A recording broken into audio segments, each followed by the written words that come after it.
the company that you're with, the community you're from. We want to get a little bit more details about what your day-to-day work really looks like. What are you exactly doing? So that's sort of the next series of questions. And then also, what professional development did you take to get where you are? So it's going to give you some head, so you can give some thought into what you're going to say. And then Dan asked the question that we were also going to ask is, where are you going? What comes next? What are your goals? And most importantly, what do you need to get there? So there are 3 different questions. And so let's sort of start with the first one, which is, your day-to-day. So what time do you leave? What does your, daily ritual look like? And what are you exactly doing in each of those responsibilities? So I don't know, maybe we'll start with Lisa, if that's okay. Okay. All right, well, I get up at 4 o'clock in the morning. Usually leave the house by 5, depending on where I'm working. If I'm working, I've been working a little over an hour away from my home, so, and I have to be to work at 6:30 in the morning. So I leave the house a little after 5. Drive that hour and a half. Get to work, talk to the crew, find out how many dump trucks we're going to have, what basically is the plan for the day, so I know if I'm going to be standing in one position or if I'm going to be walking with the crew, because there's times that I will walk.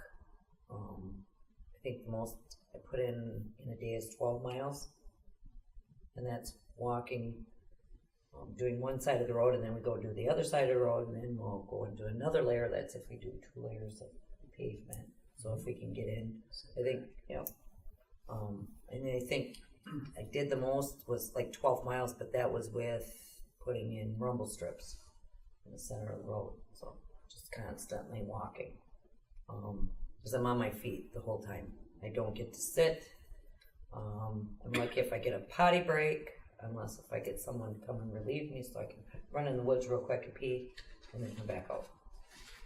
I don't get to do like the guys, they go all the time. Poor women, yeah. Poor women. But the guys are usually pretty good about that. They'll ask me if I have to go to the bathroom, they'll come and relieve me. I have to go in the woods. And I just control traffic, stop the cars, talk to the other flagger. We have radios. We take the radios that we have, is where I'm working at. We're in a 2-mile radius, so we'll be 2 miles apart. I walk at first, but then I have to stay stationary until the blacktop, the asphalt, is cool enough for allowing traffic to drive on it. So otherwise, we're 2 miles apart and we have to keep traffic off. So I talk to the other flagger. She sends, I send. We take turns sending traffic. That's my day-to-day. I do that every day, day in, day out.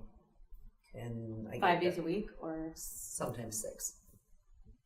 Today, if I didn't have this, I would have been working today. But we're at crunch time now, so we put in as many hours as possible. And I've even gotten to the point where I've been flagging in the dark, which is very, very unsafe, because nobody can see you. So you typically end around when, on an average? On average, lately, I start at 6:30 and I end at 6:30. Later part, when we have more daylight, I will start at like 5 o'clock in the morning, and then I get done sometimes just before 9 o'clock at night. The longest shift I've had was an 18-hour shift, and that was 6 hours driving and then going to work, working all day, getting to the hotel is when I punch out. As soon as I get to the hotel where I'm staying, where I punch out, because I was up in Sault Ste. Marie working. So the radius in which you work typically is where? Northern Wisconsin and upper Michigan is normally where I work. I think the furthest I've worked down here, and we did stay down here. This was like 3 years ago. I stayed at the hotel not far from the training center here. I was here for 8 weeks, staying here, working on I-39. So then what, you just go home on the weekend? Mm-hmm. Yep. Leave Friday night and then come back Sunday night. So it's actually only 1 day home. How do you deal with paying for a hotel and all that stuff? When I know I'm going out of town, they have to give me at least a 2-day notice so I can make sure that I take it out of my paycheck. And then they reimburse me. If it's state job, I get $40 a day per diem from them. If it's a non-state job, I get $75 from the company for staying out of town. And that includes everything from hotel to food? And that's what I get. I spend more than that, because there's times that I've stayed in a hotel where it cost me $300 for the week and I only got $40 a day back. So the rest of that comes out of my pocket. That's my expense. But most companies don't give that to you. When I work for Integrity, I paid for everything myself. They didn't give me a per diem. They didn't give me nothing. And then I had to talk down the rate and got my rate as an employee. I talked to the company I stayed in, Hudson, and they charged me $150 for the week, which was good. Because I paid $67 a day for a hotel, and that was at road construction rate. And that was up in Munising, Michigan. So that's, it depends on where I'm at, where I'm going, what it's going to cost. Because it depends on if it's a touristy area, then it costs more. And if it's around a holiday, way more. Because there's times that I've stayed out of town just before 4th of July weekend, and hotel rate is crazy. So, but I end up, if I know I'm working out of town, I have to take it out. I take the money out of my check before I pay my bills. And then usually go, if I find out they have a refrigerator, I go shopping and I get groceries for my lunches for the week, and then eat out. But I found a cheaper way, crock pot it. I have a timered crock pot. I go and I buy the stuff that I'm going to make. I plan out my meals for the week, buy it, put it in baggies, and then all I have to do is just dump it in the crock pot, set the timer, and then when I get back to my room, got a hot meal. Nice. And so you learn as you go along. Because at first I didn't. And I was like, oh my God, this is so expensive. Eating out every meal. Or, and not as good for you either. This is junk food. Right. That's why I gained weight. I gained a lot of weight doing that. Holy. Well, yeah, because you're eating at 7 o'clock at night. Sometimes I don't eat at night because I get back to my room too late. Or I get home too late. I take a shower and I go to bed. Yeah. If I get home, I think the latest I got home from driving was like 11 o'clock at night, and I had to be back to work at 5 o'clock in the morning. So sleep 2 hours, get up, take off. Wow. So you get sleep deprived a lot. To make care of people. But that's the job, so it's just something you have to do, something you accept. It's something you decide that you want to do. If you can't do it, then this line of work is not for you. Right. What about you? What's your day-to-day, your day like? I usually start at 5 o'clock at night. At night? Yeah, at night. That's when my day starts. Well, not officially, but for work purposes. I punch in at about 5. That's when I'm supposed to start, but I usually get to work at about 4. I might show up an hour early, half an hour early, just to get a feel for what's going on.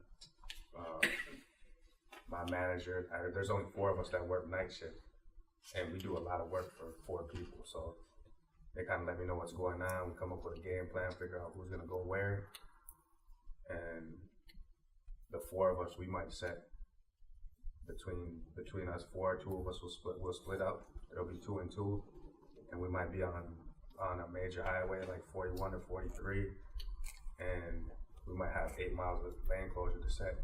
So 2 of us we'll set 8 miles, the other 2 will set 8 miles going in the other direction. So one of us might be going northbound, the other one will be going southbound.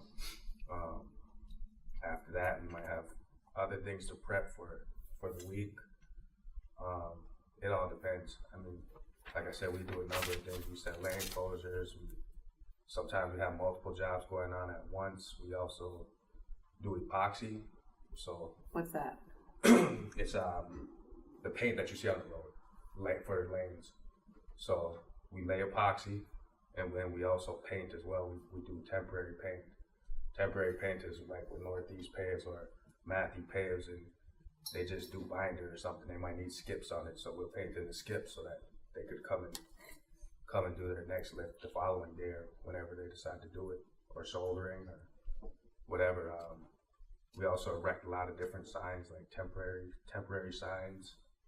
What else? Use crash trucks. I mean, there's a wide range of things that we do. We also install crash cushion devices that are on the highway. So I think we're the only company that installs those. Traffic control wise, we have some competitors. Yeah, crash cushions, and they're devices that are put on barrier wall, so cars don't run into the barrier wall. So those things take time to put in. It just all depends on the day and the job and what's going on. In regards to what we do, sometimes we might be out there for 12 hours. Sometimes we might be out of there in 6. So your day starts at 5 and typically ends when? Typically ends early in the morning. We expect to be there until 5 in the morning. So we generally run 2 shifts, a night shift and a day shift. When we come to work, we were prepared to be there for 12 hours. Peak season, I mean, we were usually probably putting in 14, 15 hours a day, working maybe 70, 80 hours a week sometimes. What's the radius that you're working in? Throughout the state. So everywhere. So when you have to go, so when you're commuting, would you say you most commonly stay in hotels, or you commute from home? I commute from home, but like when our company has different branches throughout the state. So like, let's say Eau Claire needs help, and they said, you want to go to Eau Claire, I'll go to Eau Claire and help them out. They'll put me in a hotel room there, and then I'll stay there until the work is done. And who pays for the hotel? My company pays for the hotel.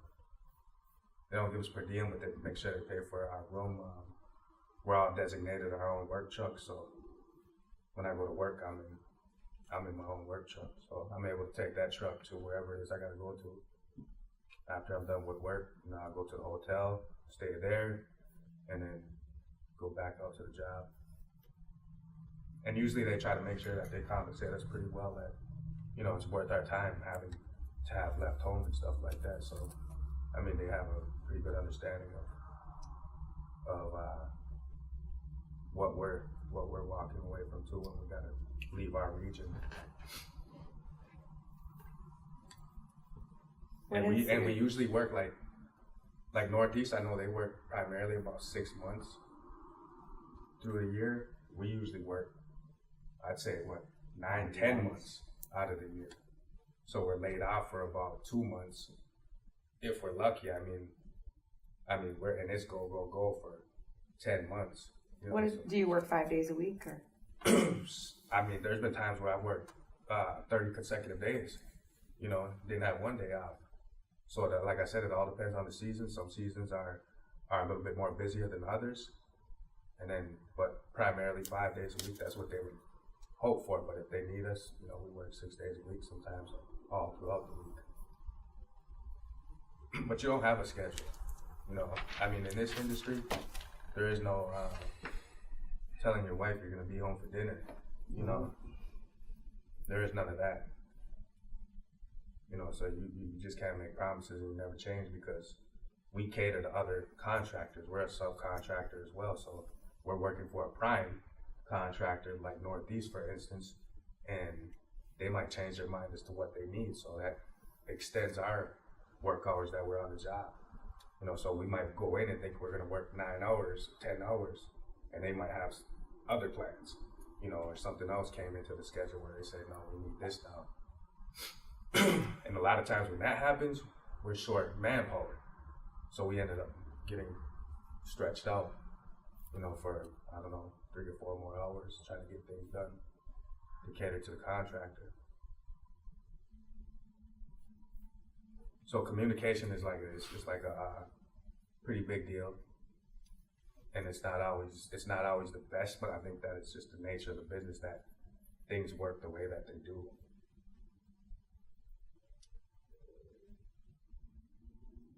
Things are always changing.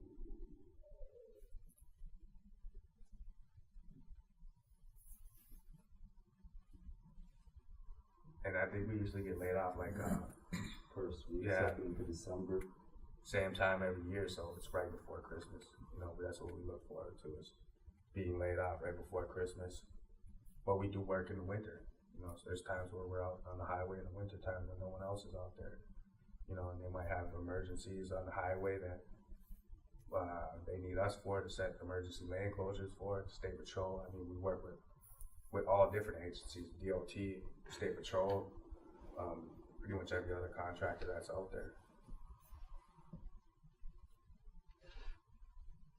I know you guys work in the same company, same general schedule, but do you have generally the same?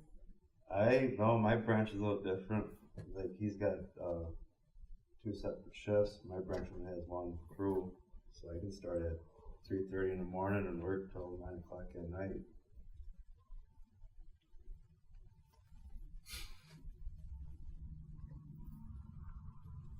I know 2 weeks ago he called me up and he said, "We need some help over here," and I started at 4 o'clock and asked my boss if I could go over, and he said, "Yeah, go ahead." So I got done at like 1 o'clock and drove over to Green Bay and stayed working until 3 o'clock in the morning.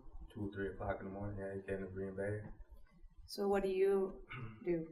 Same thing? Same exact thing he does. Where are you out of? Eau Claire. Yeah, get up. Like I said, the earliest I started was 3. Go load up the trucks with drums and signs or whatever, and they'll tell us where we gotta go. I go up to Superior, or as far as the cross, in my branch anyway.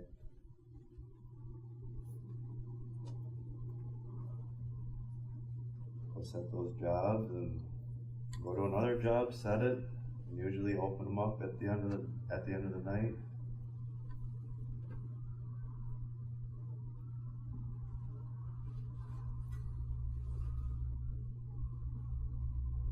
How far do you typically commute from home? La Crosse or Superior. I've gone as far as up to what you call it, Red Cliff. That was kind of a drive for us. When you say commute, do you mean from home to our job? Mm-hmm. Well, every day I go to the shop and we just commute from the shop. So I mean, my commute from home to our shop is 10 minutes every day. But if there's, like last summer, I worked in Eau Claire with his branch pretty much all summer. And for me, it was like, I like working with him, you know, because we identify with each other, you know. So when they said, "Hey, can you send a guy up to Eau Claire? I'll volunteer." Yeah, let me go up there. And they pretty much let us work together when we are together, because they know of our relationship. So we'll work together. We work good together. They know that we're responsible, and we get things done. You know, and it's the same thing with him coming to Green Bay. You know, I mean, I think that he would prefer to work with me too. You know, when you do have the chance to work with another Native American, because it's not often. You know, so that's the cool thing about our relationship and those times where we are able to work together. I remember the first time I seen his braid on the highway, and I was like, I felt good about it, you know. I hadn't seen a braid in a long time. I'd probably run Lisa over. Probably would. I'm like, oh, wait, what's that? All right. I'm going to step out because I want to make sure they're asking Dan the right questions. Do you want to jump in and get daily life? All right, keep going. I'll be back. I'm just going to go make sure they're grilling Dan the right way. Did you have anything else you wanted to add? Or do you want to go to the next? Go ahead. Let's just ahead talk. I mean, he pretty much covered what we do, so.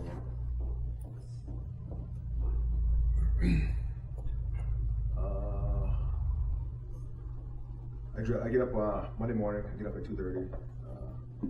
I leave my house by 3. Drive 2.5 hours to get to the job site.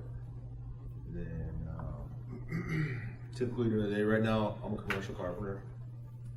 Right now I'm hanging sheetrock for 10.5 hours. We start at 6 and go to 5. That's Monday through Wednesday, and then on Thursday I start at 5 and get done by 1:30. I work by 8.5. I'm only working 40. You only work 40 hours? Yeah, I only work 40 hours. Yeah. No. I only work 40. Yeah. I squawk when I work less. But I only work 40. I belong to the Carpenters Union. We get paid pretty decent. I get the carpenter scale, which is 34.02, and then I get an extra $6 an hour on top of that for per diem, hotel, food, whatever. So I currently stay in Toma with my sister. So my day begins. I get up my regular day, other than one day when I leave early. I get up at like 5 o'clock, stop at the gas station, get some caffeine, get to the job site 15-20 minutes early, sit there. Relax for a little bit. That's like the most relaxing time for me, is that 15 minutes before work, Bang on my day, talk to the boss, see what they want me to do, whatever task, different tasks, different days, whatever.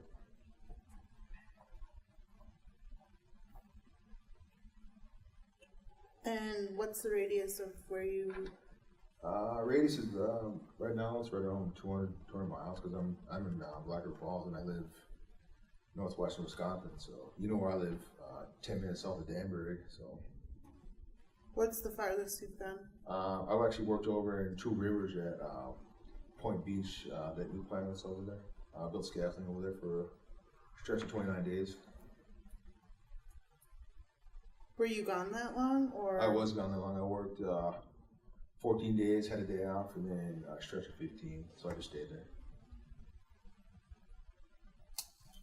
I complain about 6 days a week. Those are all 12-hour days, so it just varies.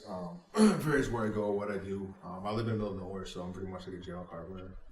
And one day I might be hanging sheetrock. Another day I might be doing some form work. Another day I might be doing some exterior finish. Another day I might be doing case work. Hanging doors, trimming windows, stuff like that. So try to be well-rounded so I can stay employed.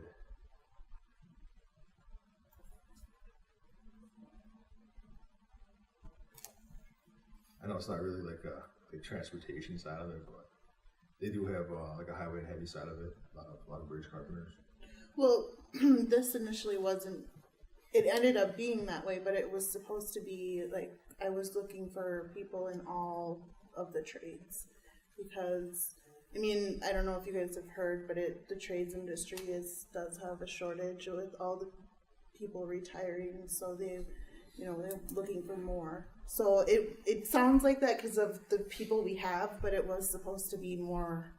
I reached out to I probably reached out to 6-8 people, but it's their own if they want to participate or not. You know what I mean? Right. So. Well, and that's why we offered a stipend to try to. That's what I told them. I said, "Hey, they're gonna pay for your hotel. They're gonna give you money to go." I'm like, "What else do you need?" Right. Well, obviously he didn't want to come. Well, the one was supposed to come, but then I don't know what happened to him. So whatever. I can't only hold your hand so far, I don't think. I mean, to me, I think it's an opportunity to learn from other people about different things that are going on. I mean, to me, this is exciting. This is fun. It is very exciting. Because I'm meeting new people and learning about different things. They're in a different part of road construction that I've never seen. My biggest thing is like when I meet different people, it doesn't matter if you're native or not native. I go to these different jobs and the first thing I ask the person is like, well, how did you get in? How did you learn about this? Usually it's a family member or my dad or my uncle or somebody other than that, but being a first generation anything is like the hardest thing ever. Yeah. You know what I mean? Taking that first step with you don't know anything. Because my very first day of working with TLACs, I was like, it was only like a half an hour from where I worked, but I didn't know anybody there. I didn't know anybody's names, and I was like told, okay, here you go. You go out on see in Wabino, which is a half an hour away, and there you go. Well, then I gotta go find out who's foreman. I have no clue who they are, so, you know, and then very first day I worked, all of a sudden the paving crew packs up and they're going down the road, and I'm like, where's everybody going? Nobody said nothing to me. I stood there like a dummy. And my car was in the pit at the hot plant. And I'm like, so then the state guy comes and he goes, where's your crew going? I said, you got me? I have no clue. And he's like, well, where's your car? I said, 2 miles down the road at the pit. He goes, well, how are you going to get? I said, I don't have no idea where they're at. I don't know where they're going. I don't know what they're doing. So then he gets me down in my car. He drives down and he goes and chews the foreman out. Because the foreman did not say anything to me. They're so used to that they, you know, they were a crew. I was new, Right. but they didn't communicate with me because everybody else on was all, they knew each other. And so it was like, so then after that, the foreman made sure he communicated with me and told me where I was going and what I was doing. But now I've learned, I just ask. So when I get to work, I'm just like, hey, what's going on here? Who's going to be working? What are we going to do? That kind of thing. So I know what I'm doing, so then I'm not left in the dark anymore. So then I try to help out the new ones, because the new ones, they don't know that either. If you're go somewhere and you don't know anybody, it's kind of scary. That seems to be kind of a common occurrence, though. Like, That's construction, I think. It's non-communication. but like, and then when you're a minority, you're wondering why. You know, why is it? You know, when everybody else doesn't look like you and you're treated like that, why? Why is this going on? Because in other situations, you might see something else happen.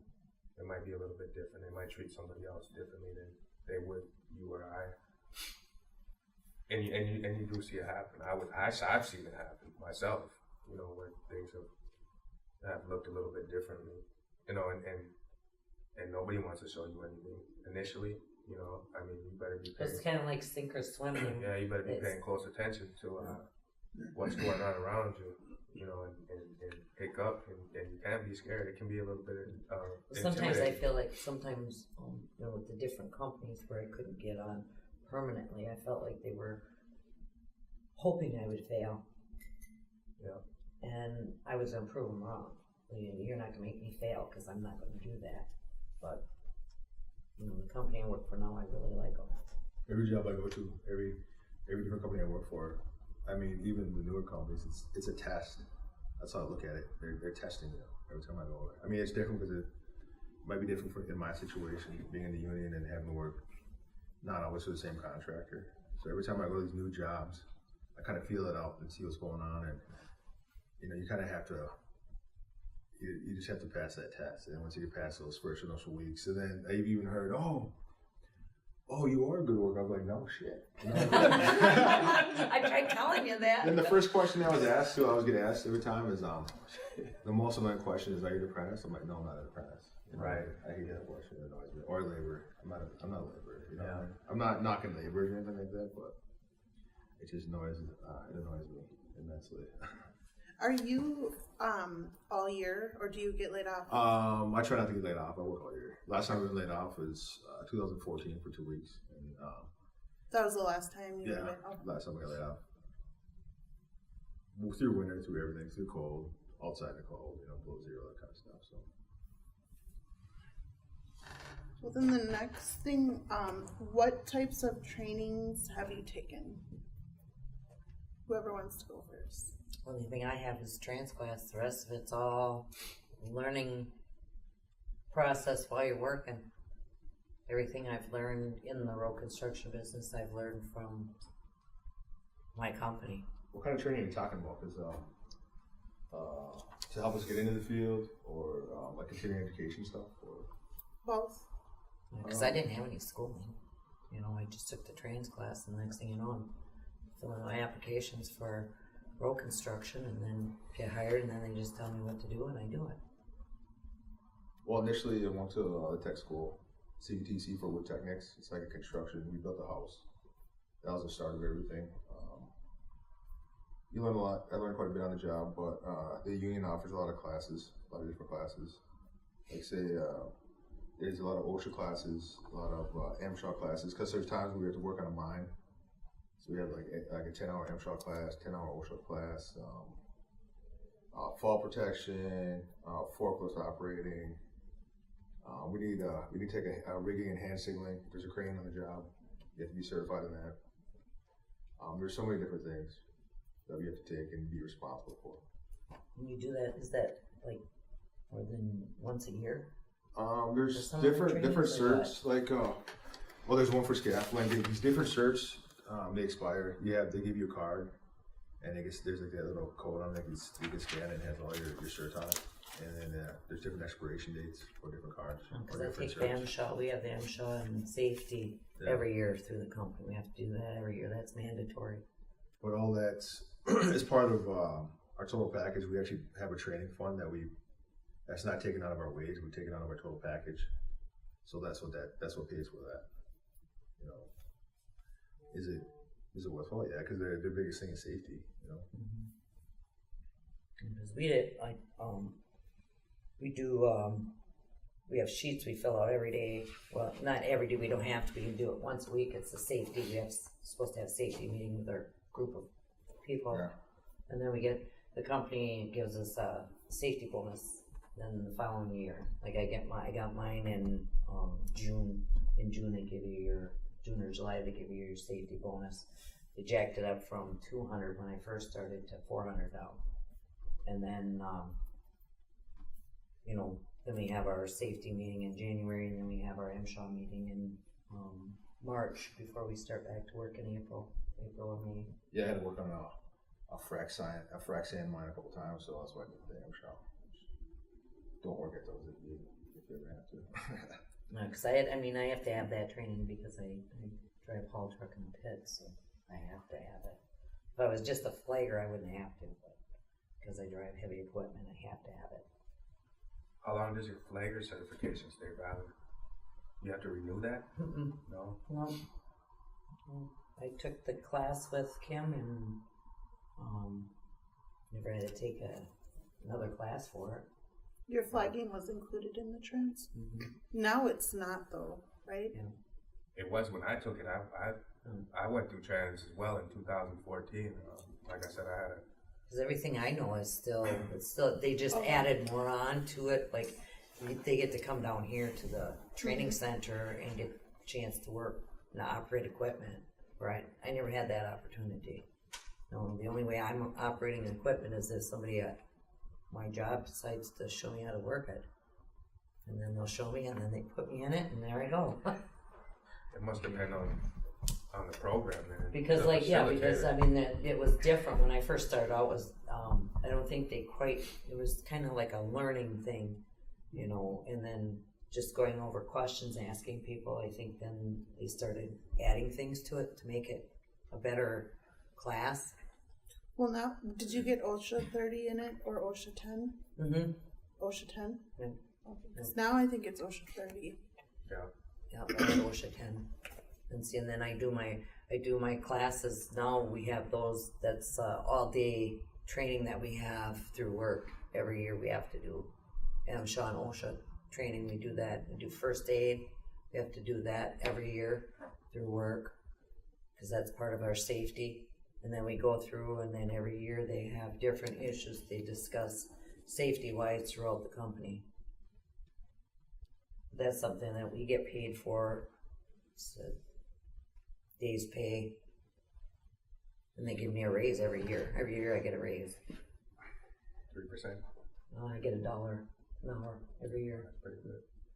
I started out making $12 an hour for my regular county jobs, regular flagging jobs. Because state jobs I make $27.30 an hour, and then I make like 15 something is for my benefits. That goes into my 401k. But I make $20 an hour now, and then I'll get another $1 an hour raise next year. And I get that in June every year. And that's what the company does. It's not something they have to do, but they do. But when you're on the state job, you make 27. That's state wage for flagging, right? Mm-hmm. State wage for flagging is $33.78. But then cash is 27.30. The rest goes into Your my fringe, benefits. yeah. Yeah. I took a year of welding at MATC, and I would say the biggest thing out of that's probably universal would be blueprint reading. So I would suggest anybody getting into construction or the trades take up some kind of blueprint reading. Even though it varies, but once you look at it, you can learn how to read it and catch on to it. So we got blueprint reading or blueprints for our job in traffic control, and I just looked at it and I could read it fairly easily. Wouldn't that come in handy too, like for if you wanted to become a, get in the process of doing your grades and all that? Yeah, I mean, Blueprinting, you do for blueprint doing reading, your right? grades on your Oh, yeah, that's a roads good and idea. stuff. Yeah. I mean, but blueprint reading for welding a little different than carpentry, but I'm sure you could read a blueprint for welding and kind of see what's going on. So it's pretty. Because I know they universal. use like the blueprint type things for when they're making a certain grade for the way the road has to have at a certain angle for water runoff and Oh stuff. yeah. You know, it's gotta be, 3 to 1, yeah, 2 to 1. it's gotta be certain ways in certain different areas, but it all depends on your soil. You know Right. that much. You know, and a lot of this I'm learning just because I'm working with the guys and they explain it to me. Because I ask, what are you doing? That's good. You know? Yeah. Because you know, a lot of people think, well, you're just a flagger. But if I understand the process, some of the process, then it makes my job easier to be able to figure out what I need to do to keep my crew safe. Because I work with so many different crews. I have paving, I have shouldering, I have crack seal, we have chipping, and then we're the only company that does in the northern part of the state. We do snowmobile crossings. We're the only one that does them. So any state job that needs snowmobile crossings, the company is the one that's going to do it, because nobody else has that access to that. Because they have I guess they have a contract with, there's another company in northern Michigan, but they have an agreement. If it's in Wisconsin, we do it. If it's in Michigan, they do it. They don't come down into Wisconsin to do snowmobile crossing. So.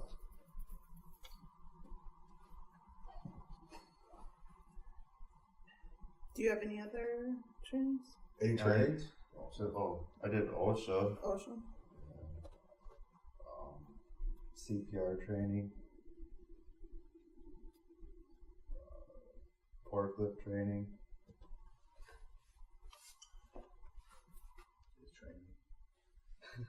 Other than that, most of it's just hands-on job experience. Same? Or Me, yeah, like I went through the trans program in 2014. Pretty much the standard stuff. and who did you do that with through? Bernard Morris, Okay. So through forward service? Green Bay, yeah, forward service. So I mean, it was pretty much the standard. OSHA 10 was what was required of us. Flagging certification. It was like hand signals and rigging. I don't think we did too much other things other than that I can recall. I know things have changed since then, but all my training is pretty much came through my job as well. Like, we have an annual training every year where we have to get certified to lay tape on the highway. To use all of the equipment, we have to be certified to use it. We take that certification every year, like getting in a bucket truck or using a skid steer. I don't know what else. Anything you can think of? That's pretty much it. Skid steer, bucket truck, laying tape. We do pavement marking as well, so That's we every might- 2 years. yeah, we might have to get certified in what is that? The material? That Yeah, it's something that 3M makes. 3M, yeah. Yeah, you gotta 3M training. you gotta go through that training, get certified in that. So I mean, other than anything job related, I mean, I had a degree in, like I said, in business management. I mean, I think that's what helped me get a job. when I was able to go through trans, it made me a little bit more marketable. But other than that, all my construction related trainings came through just working, being in the field.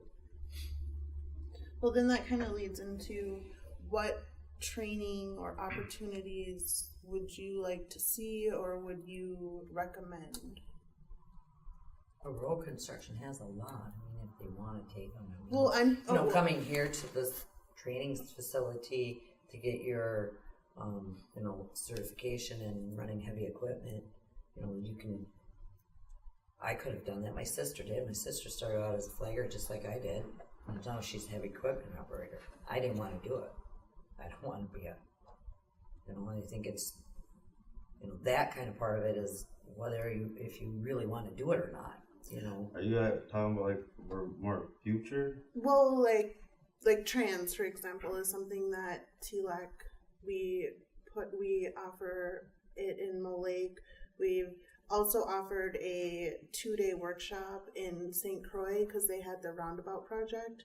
So we did like a 2-day really quick kind of overview. And the only reason some of the people that did that weren't hired is they didn't have the flagger certification because that's what they were looking for. So I guess with that question, like, if you were to suggest a training or an opportunity or something along that lines, what would be best? Like we just did we are doing, it'll be done next week, a heavy equipment training at Nicolay College. We had 12 participants from LCO, Redcliffe, I think there was someone from St. Croix. So we had people from all over, and we got almost 40 applications for that. But and they get a certificate and all in those types of things. But it also is kind of $30,000. The training in itself is kind of a lot, but it's worth it from what I'm gathering. Yeah, I would definitely say it would be worth it. I seen it when it had came out. Somebody had forwarded the email to me, so I think I had sent it along to a couple of people that I knew that might be interested in it. But I thought that training was something that would be beneficial to somebody that was trying to get into the industry. Well, because if you stop and think, some people like my sister, she applied for financial assistance and took and paid for most of the trainings herself. Mm-hmm. And a lot of people can't afford that, especially if you're young and you have a family. Having to pay if they have access to something like that, that's great. And I think that's something that should be, if you can keep it up, because a lot of kids, the education department being cut a lot in different things like that anymore, they don't know what to do. But in college isn't for everybody. No. One of the things that I've been paying attention to is statistics for Native American workers throughout the state. And it seems like there isn't a lot. Mill Lake has a 90% unemployment rate. I mean, that's what we're trying to do with this program is build up labor opportunities and increase the workforce, because there's people out there that want to work. There's people, right. Maybe they just need a little push or they need a little guidance, but that's what we're trying to do is like with the OSHA 30. I had an opportunity to take that through Oneida, right? And they said, well, you could take OSHA 30 if you can get a letter saying that you're going to be promoted. Well, in the job capacity that I'm in, that's just not going to happen, because the people that I work with, my superiors, they've been there for years, 15, 20 years, 25 years. They're just not going to push me into their position because I got OSHA 30. Mm-hmm. I think that people that are already in the trades, like these guys right here, including myself, mm-hmm. that they should just look beyond me. I think that they should be still focused on and maybe invested in so that they could advance in his career, where he could be a foreman or he could be a trainer. Because a lot of times I'm not thinking about recruitment. you know, I don't do a lot of recruitment. People see what I do, and I just like to lead by example. Like my son, I show him what I do. I don't talk to him about it all the time. I show him what I do, in hopes of him just saying, okay, well, if he's able to do that, and then I'm able to do it, you know. And I'm glad that I brought him here today because he had a good opportunity to jump in a piece of equipment, you know. But I think that everybody that are already in the trades and in employment positions, that they shouldn't just be looked past because they're there already. I think that they should continue to invest in these guys because they're working, you know, and people within their families and within their communities are going to see that. They're going to, you know, hopefully follow suit. What information do you guys have on like other trades? You know, how to get into other trades? Like not necessarily just like highway and heavy, but like say I wanted to become a plumber, or I want to become an electrician, or I want to become a carpenter. Do you guys have access to that information? We do have access to it. I mean, I know personally and on hand that, you know, the first step is, from what I've been told, is to go and start with the apprenticeship and take the tests and reach out that way through the DWD. But for each individual trade, I'm not sure. If you had, to me, like how I do it, or like how I envision these things, like with the Hotel Nation, I had this whole thing. I already knew what was going to happen, whatever. Anyway, like if you had a list on paper that these people could physically see, like who they have to contact. Okay, say I want to become a plumber, I want to become a carpenter. You have a contact to the nearest local, or if it's a union, okay, the nearest local or nearest training center, and it breaks down the steps for each person. Maybe somebody needs to see that because I don't know. Say I'm a first generation. I don't know. I want to become a carpenter, right? But I don't know who to talk to, right? And if you had some literature for me, not necessarily a pamphlet that I can get at the local, but something broken down into simpler terms that I can understand, you know, that'd be the easiest. Something that I could see, and then you kind of, if the person. So we could put your name on it? Yeah, you put my name on it. You know what? I do this already. You know what? I hand out pamphlets to travel members all the time. I know who to contact. I even say, hey, this is the person, this is the BA or the business rep you want to talk to. You call in, set up a pre-apprenticeship test, you know, pass it, whatever. I give them all the necessary steps so they got to talk to, you know. So I'm always pumping that information because I want more natives to have a piece of the pie. You know what I mean? Like once I tell them what I make, and even what they start out at, even if you're like an 18-year-old kid, you can start out at $17 as a pre-apprentice or $20 as a first-year apprentice.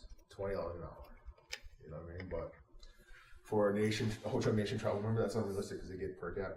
So I'm shooting for that 25 to 30-year-old range where they're past that and they have kids and they need to figure it out. You know what I mean? That's what I'm reaching for. That's what I'm shooting for. One thing that's really great about the Tribal Labor Advisory Committee being housed at a tribal community is it's funded by DOT. So obviously we focus a lot on the transportation trades and construction trades. But what we also realized is that tribal communities are faced with general access to all trades and industry in general. And so the great thing about housing it at Secaucus and Chippewa is that Celeste has the ability to diversify her workforce toolkit to include all of those areas. So I certainly think that's a commitment that we have at a local level and intertribal level. Even, sorry to cut you off, but even with like that career connections that we were talking about, something like that would be very beneficial for some of these different tribal schools. You know, they had access to that information or that curriculum. You know? Absolutely. Well, like too, I think even if they had more career days in your community with different, even, you know, if it's in our trade, have different contractors come down, or if it's something else that you think maybe they would be interested in, but have different aspects of it, because not all people are going to do road construction, not all people are going to sit in an office, not all people are going to work in a factory. But if you give them that diversity for having different opportunities to have the different, because I went to one up in Stone Lake, Carter actually, and I really enjoyed it. You know, it was a whole day and different people talked and explained the job situation and wanting to give natives an opportunity to work outside of reservation. And that was all types of careers. It was all types of careers. It wasn't just, oh, well, we're going to put you in working at McDonald's or working at the casino. It was different sections like that. Might have a couple contractors from, being a carpenter, being a plumber, welding, just, I think if you have an all-around aspect of a couple of days even where you would have certain things for people to have different opportunities to get into a different line of work if they wanted to. But actually be able to talk to someone and then they explain to them what is expected of them and what the job entails. So they're more apt to want to work. Well, I know BTC, with Building Trades Council, they do career days and each have different hands-on type showcase. However, it's in Madison in the Milwaukee area. So earlier this year, I sent out to all of the tribal communities, here's this career day. If you can get students together, we'll pay for you to bring them down to this career day. The BTC told me about it like 2 weeks before, so it was really short notice. But now I know that's going to be coming up, so I can plan ahead for that. Because they were reaching out to veterans as well.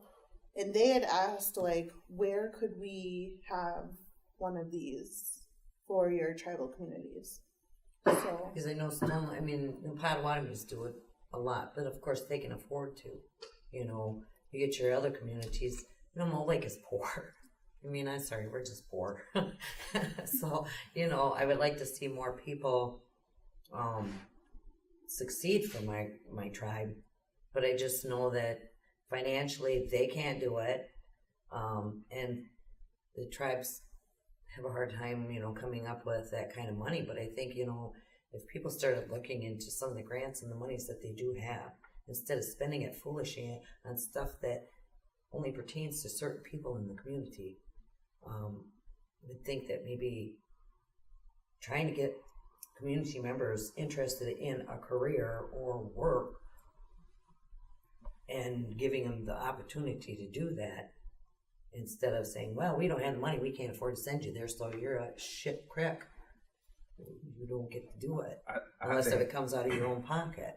I think there's a lot of opportunity, honestly, to utilize and to get into these type of jobs. I don't think there's too many excuses.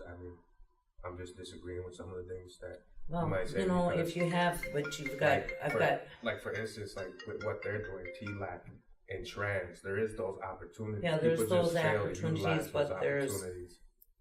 90% of my tribal members don't own a car, don't have a driver's license, don't have a high school education because they dropped out of school. I didn't have any of that. And then they don't have family members that'll help them out. I had my family to help me to be able to say, okay, I got to get me a job. I got to do something. When I was at my lowest point in my life, divorced, 3 kids, and I have to do something. Okay, I had somebody to help me out, get me started. Give me money to be able to travel that first week out of town to get a hotel for my job.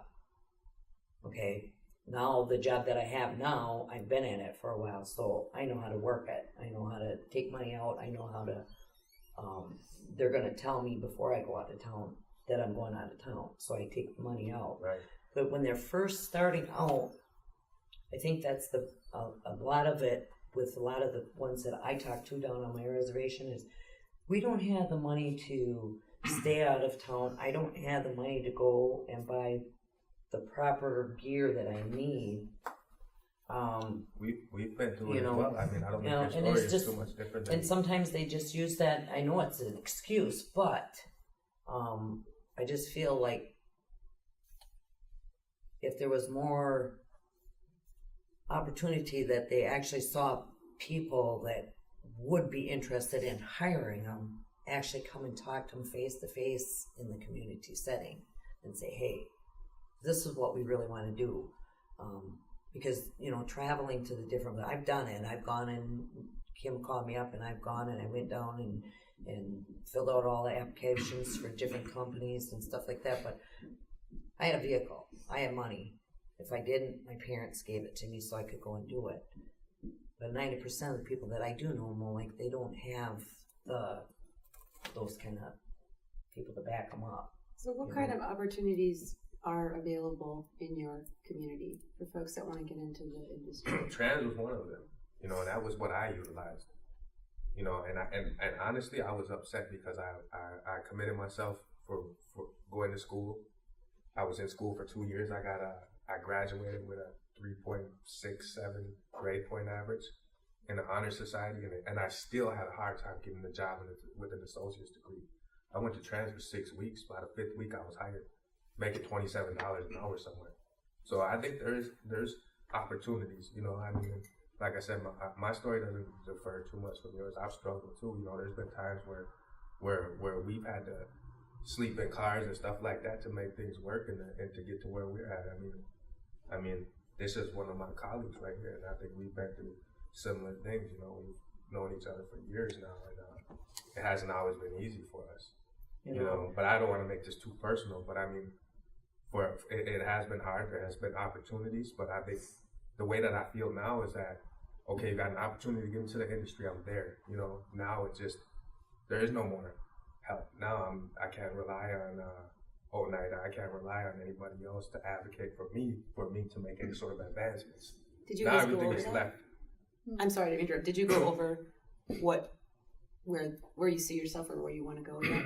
No, Oh, okay, we're sorry. still on what training or opportunities would you like to use or see? It's a really great perspective, and that's one of our questions is like, when you say that you're in the industry Right. and now you don't have access to any support, Right. and I'm really glad to hear that. That's what we were expecting to hear. Yeah. I think that what would help me understand and how we can build better services for you all is, where do you see yourself going? What is the next progressive step for you, and what do you need to get there? Right. Well, I mean, Oneida have done an exceptional job in investing in education. I think that Indian country knows that here throughout the state. I mean, they've helped me go to school, helped me fund my way through school. Like I said, I'm a class away from getting my bachelor's degree right now. You know, but I have things in my past that are prohibiting me to move in certain directions. So it's hard for me to make plans. You know, I mean, I've been incarcerated when I was a young man. I've been here, I've been there. You know, so my past isn't as clean as somebody else's. So I've had my own barriers to try to get over. And you know, right now it's just like I'm just continuously trying to fight my way into a better situation. You know, and I don't exactly know where that's going to end up being. I mean, I just don't want, I know I don't want to stay in the same situation all my life. I want to continue to be in a situation where I'm able to grow, you know, and I think that, you know, all of us take pride in what we do, and we reach out, like he said, he reaches out to people in the community. That's what we do, you know, and he doesn't have to do that. You know, I don't have to do that. I brought three other Native Americans in with me where I'm working at. You know, the youngest one was 20 years old. He didn't have any college background. He made $100,000 last year. You know, and that was just through hard work. You know, and partially my efforts. You know, the rest was on him. But I mean, I don't know where I'm gonna end up. You know, I was talking to Dan, and I told him that I continue on going to school and get my MBA, and you know, just seeing what type of opportunities open up for me. You know, sometimes it's not easy to just say, oh, I'm going to do this or I'm going to do that, because it doesn't always just work like that. But from my experience, as long as I keep doing the right thing, opportunities present themselves. As long as I keep moving forward and I keep putting myself in these type of situations, things happen for me. You know, but as far as me just having a plan, I don't just have a plan. You know, so I don't know where I'm going to end up at. Well, me, I'm 55. I don't really have any plans on going anywhere but staying where I'm at and retiring at the age of 60. Coming from a different perspective in terms of trades. Okay. What about you? I mean, in terms of growth and development, professional or otherwise, Which direction are you moving? I want to stay employed. That's my big thing right now. We're all That's working usually towards- my main mission is to stay employed. I don't have any dreams of becoming like a big foreman or a big superintendent or anything like that. My main mission is to get other minorities in other trades. That's like my main drive, really. I interviewed for a business rep position this past year. The whole entire process took about a year. I put my initial application in beginning of last year, and made it to the last interview. Didn't get the job, but that's not going to stop my mission. Like I said, I do hand out pamphlets. I reach out to everybody I can. Anybody that's even remotely interested in becoming a carpenter or talking about it, or know somebody that might be interested, I hand out pamphlets. So you like workforce development and recruitment? Yeah, I kind of like that stuff. But my tribe's tribal workforce development's kind of weak, in my view. They dropped the ball on the amount of tribal members that are working on the casino that I'm at right now. I know it's not. Once Terrell was dissolved, I know it's kind of not their fault, but something could have been written into the contract saying that a certain percentage of the workforce has to be natives. They have the ball. They have that ability to control that with the contract, with the money, you know what I mean? But that didn't happen, so. I think currently there's only 3, there's 5 yet, but only two whole chunks of that job, so. About 3 other natives. One I'm proud of because I actually got him in about 4 years ago, so kind of makes me happy seeing him every day. He's occasionally my work partner, so. But other than that, just getting more members to join, reaching out to other tribes in general. That's probably another dream of mine. So I keep talking about that career connections. That's something that I'm interested in. I know a while back, there's a guy named Bill Warner. He used to travel around with this guy, this other guy, I can't remember his last name's Paulus, but they used to go around these different tribal nations and they'd set up with the carpenters and try to recruit people on these different reservations, different tribes, different nations, whatever you want to call them. I want to envision myself doing something like that, but not right now. But close to when I retire. I'm in my prime time right now at work. That actually would be something that the tribes could utilize is people that are in the workforce and then say they retire to be able to kind of help go around and recruit the younger generation and explain to them what you're doing, what you did when you're retired. And you could probably get a lot of your younger people in that type of work. I think that would be a good way to utilize, because there's a lot of the older ones that, like my uncles and stuff like that from my tribe that used to work road construction. They'll talk to me, oh, saw you out there on the road the other day. So, yep, that was me, uncle. Oh, I remember back in 1930 and I did this, Well, the 3 big things that they tell us to push when I was trying to become a business rep were work, wages, and benefits, and it depends on your age group that you're trying to reach out to. Like if I reach out to like a high school or 18-year-old, I'm not gonna tell them about all these benefits. So you're gonna have insurance, health insurance, and vacation pay and all this kind of stuff because they don't care. But if you tell them you can make $20 an hour out of the gate, you might get their attention. Right. But the benefits, like with our total package, I know everybody talks about their wage and what they take home and all that kind of stuff and their 401k. Our total package right now, we make like $52 an hour. And what I take home is 34, you know what I mean? That's like my major selling point right off the bat. That's what I tell them right away. 3-4 times minimum wage.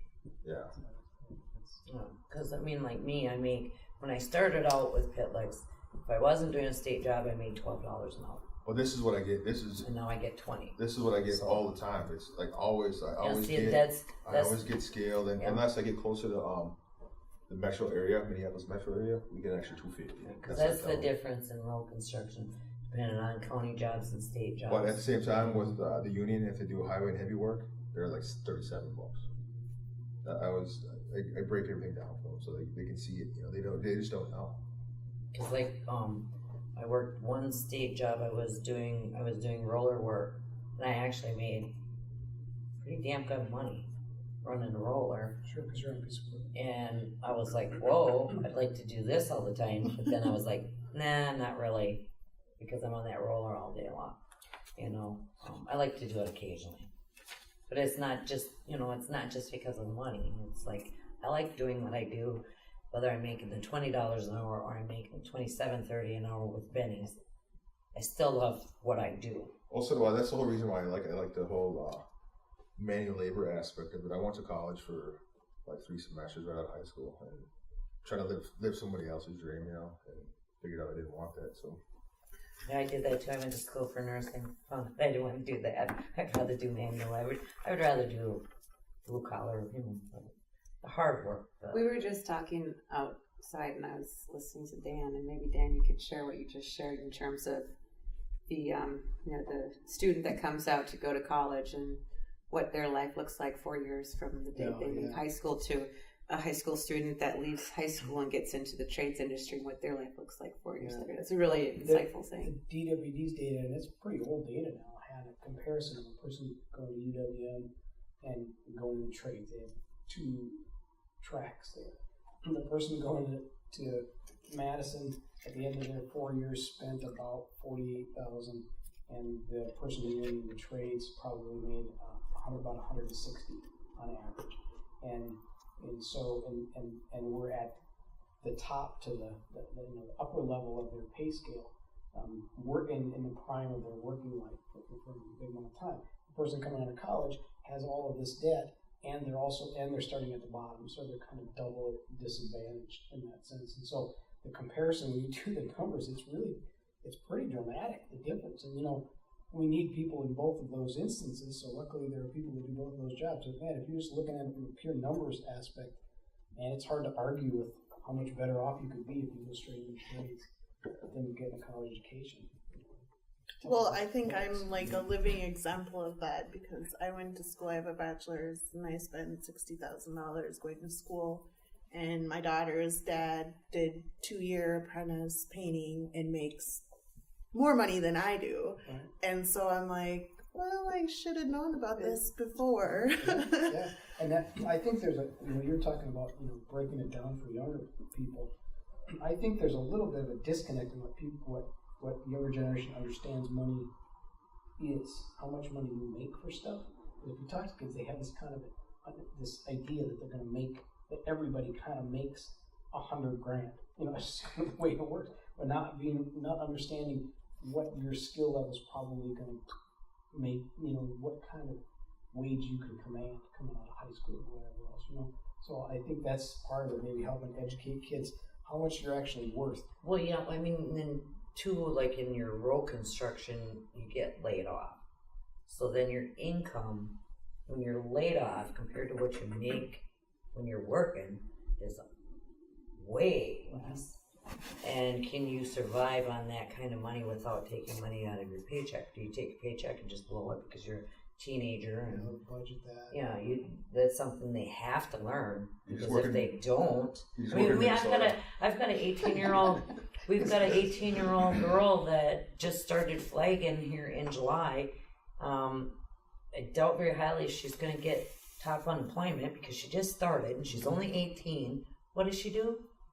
Goes on, buys a brand new goddamn car. Are you stupid? I tell trans people She's going to lose her car.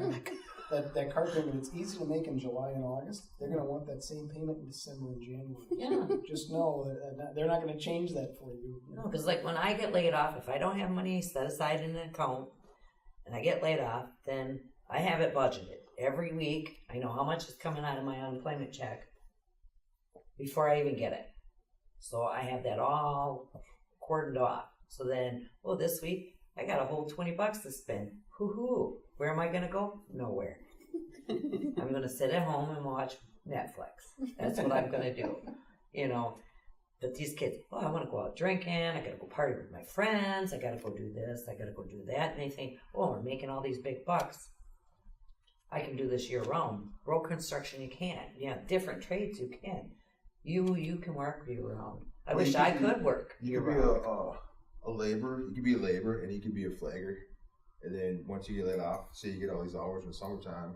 I'm not trying to knock what you're doing, but there's different options in how to do your job at the same time. You know what I mean? You could be a labor and flanger, and then if you get laid off doing road construction, you can do building trades. You know what I mean? Because there's a guy that's on the job site I'm at right now, and that's what he did. You know, he had enough of the building trade, so he's like, "I'll be back on having it." You know what I mean? So you can't hold two books. So how He's not holding two books. He's just he's a union laborer that has the ability to do both. Okay. He can flag, and So he's in go- building trade. Yeah, because the laborers can go from. Yeah. Same with carpenter too. You can do heavy. I mean, Yeah. I could continue doing road construction too if I went down south. Then that means I'm away from my family, and that's even more time away from my family than was before. I choose to stay laid off But I'm just because I saying got nothing else. there's just going other on. options. I know you're pointing out the disadvantages of what you do. There's just other options to. Well, there you is, could show. you know. I'm saying that you can show these other people, the younger people. You know what I mean? Younger Instead of making like a horror show where they get discouraged, you can say, well, you could go do this at the same time. You know what I mean? Fall back. They on can this. learn a lot of things. I mean, and they can do a lot of things. Like I said, that girl, she has no plans whatsoever. She's 18 years old. She has no plans on what she's going to do this winter. Well, you can make those. You know, and I'm like, well, I like taking the layoff because I'm older. You should have her call him. The whole point. The whole point of this is like to provide other options. Provide, you know, to give them the tools necessary to not get laid off or to fall back onto something else. You know what I mean? Because if they learn how to budget, though, when you're working and you know you're going to be laid off in the winter, you learn how to budget, you learn how to take your money out. But these young kids don't want to learn that. They don't want to know that right now because all it is to them, all the ones that I work with, anyways, is, oh, I got this $2,000 paycheck this week. Let's go out and blow the money instead of taking, you know, like $500 out of it every week and socking it away for when you are laid off. You know, I think they need to learn more of those skills on how to do that, and then they would succeed in life if they had those. They learned how to do that. A lot I of it. think what you're trying to say is like I was working for a mason. And we did all our outside work for the summer months and fall months. And when winter came, he gave us the option of being laid off or staying. And we do indoor work as far as stone work and all that stuff. So we had other jobs for us to do. That's what. And see, like they're our getting at, company right? doesn't, unless if you're mechanically inclined, like a lot of the guys, they have the opportunity to work in the shop because they can work on the equipment and help fix it and get it road ready for spring. I don't have that learning, so I don't get asked to stay and work in the shop unless I wanted to sweep the shop all winter long. That is because I'm 55 years old. I don't have that training because when I was younger, I was a mother raising my kids. I didn't work. I stayed at home, and then when I got divorced, I had to start learning a trade, and I was already in my 30s, and then I got where I'm at because I had to do what I had to do in order to survive. So the younger kids, if they can get the extra education, they can get the extra push from us older ones that didn't do that when we were younger like we should have, then, you know, then they could probably succeed a lot better than what, you know, if I had the training as a mechanic, I could work in the shop during the winter. Then I wouldn't be laid off, but I don't have that training. But I prefer being laid off, which is fine with me because, you know, I'm happy Well, you with learn it. how to manage it. So. You know, I would like to work year round. That's ideal. After 2 months of being laid off, I'm ready to go back to work. Like I said, you So then I go just gotta work be a in the summer, Walmart greeter. that high UE. Yeah. Yeah, we're doing some work on the soil. It's a little different deal. So I just think certain trades have more opportunities than the other trades. You know, because like our dump truck drivers, when they get laid off, they go down south and work down south, driving dump truck for different companies down south. Well, my major point was, like I said, is not to scare the young people off. You say you could fall back into this or do something else. That's all I was trying to say. You know, you could be like I said, I'm a big pro-union guy, so you could be a union flagger, a union laborer, be a flagger, then you can switch to other trades. You know what I mean? That's all I'm trying to say. Well, I mean, I wish I had that, had that opportunity. Yeah. But nobody, like when I got into this field, nobody extended, not even, I took the trans class. That's basically what I did. Took the trans class, that was it. And then I was thrown into But this is the whole what thing. I'm doing. The whole thing I was trying to talk myself. about is like gearing towards the younger people that we're trying to reach to. So, yeah. Obviously. So there's, so if you add things that we didn't have, that I didn't have learning or could get into to the younger generation. One of the things that we're trying to do in our company to help that, to your point, just about having to not have this mentality that everybody has to go through the same hard knock process that they did. And that, that there's a kind of old school mentality that, well, I got into this the hard way, and so everybody else has to go that same hard way. We're trying to take that away from our established workforce now, saying, just because your life sucked for the first 2 or 3 years of your job here, I mean, everybody's has to. How much better would we be as a company if we didn't waste the first 2 or 3 years of a person's working life, making them go through all these hard things. So let's get all this stuff out of the way so they can be productive right now. You mean hazing them? Say what? I said hazing the apprentices. Right. In those senses that no, it doesn't. We have so many more opportunities now to help the next generation understand the good parts of this. And the other thing we're trying to tell them in the real world is, if you make this difficult, they're just not going to do this job. And it's important for tradespeople, I think. We have to appeal to the nature of them that cares about building stuff, right? That cares about whether or not their trade is continued and honored over the course of time, right? Because if we don't figure out a way to get people in to do this work, it's just not going to get done.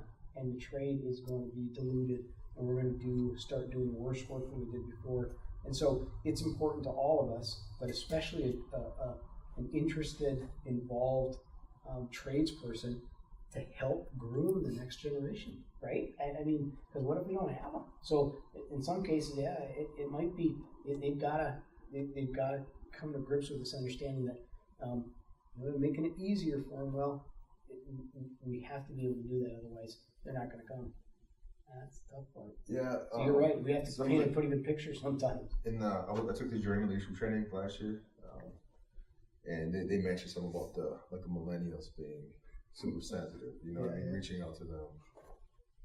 Yeah, and giving them a place, giving them they want to be recognized. They want to have advancement opportunities. Where before people were perfectly content to work as a laborer for 10 years, and then you get your shot. Those times have changed, and we have to be able to react to that stuff. Otherwise, what are we going to do? Because I think the bigger companies have more access to certain things than like your smaller family-owned companies. Certainly. So the ones that are in the for your company, for instance, and then you've got the younger generation, but if you can give them an outlook of what it's going to be like if they take and do education, besides... Yeah, here's your career path. Yeah, here's where you can go. If you do this and this and this, you can get up to here, and then you can get up to here and keep climbing, and then if they know how far they can climb, then I think they'll look forward to it. Yep.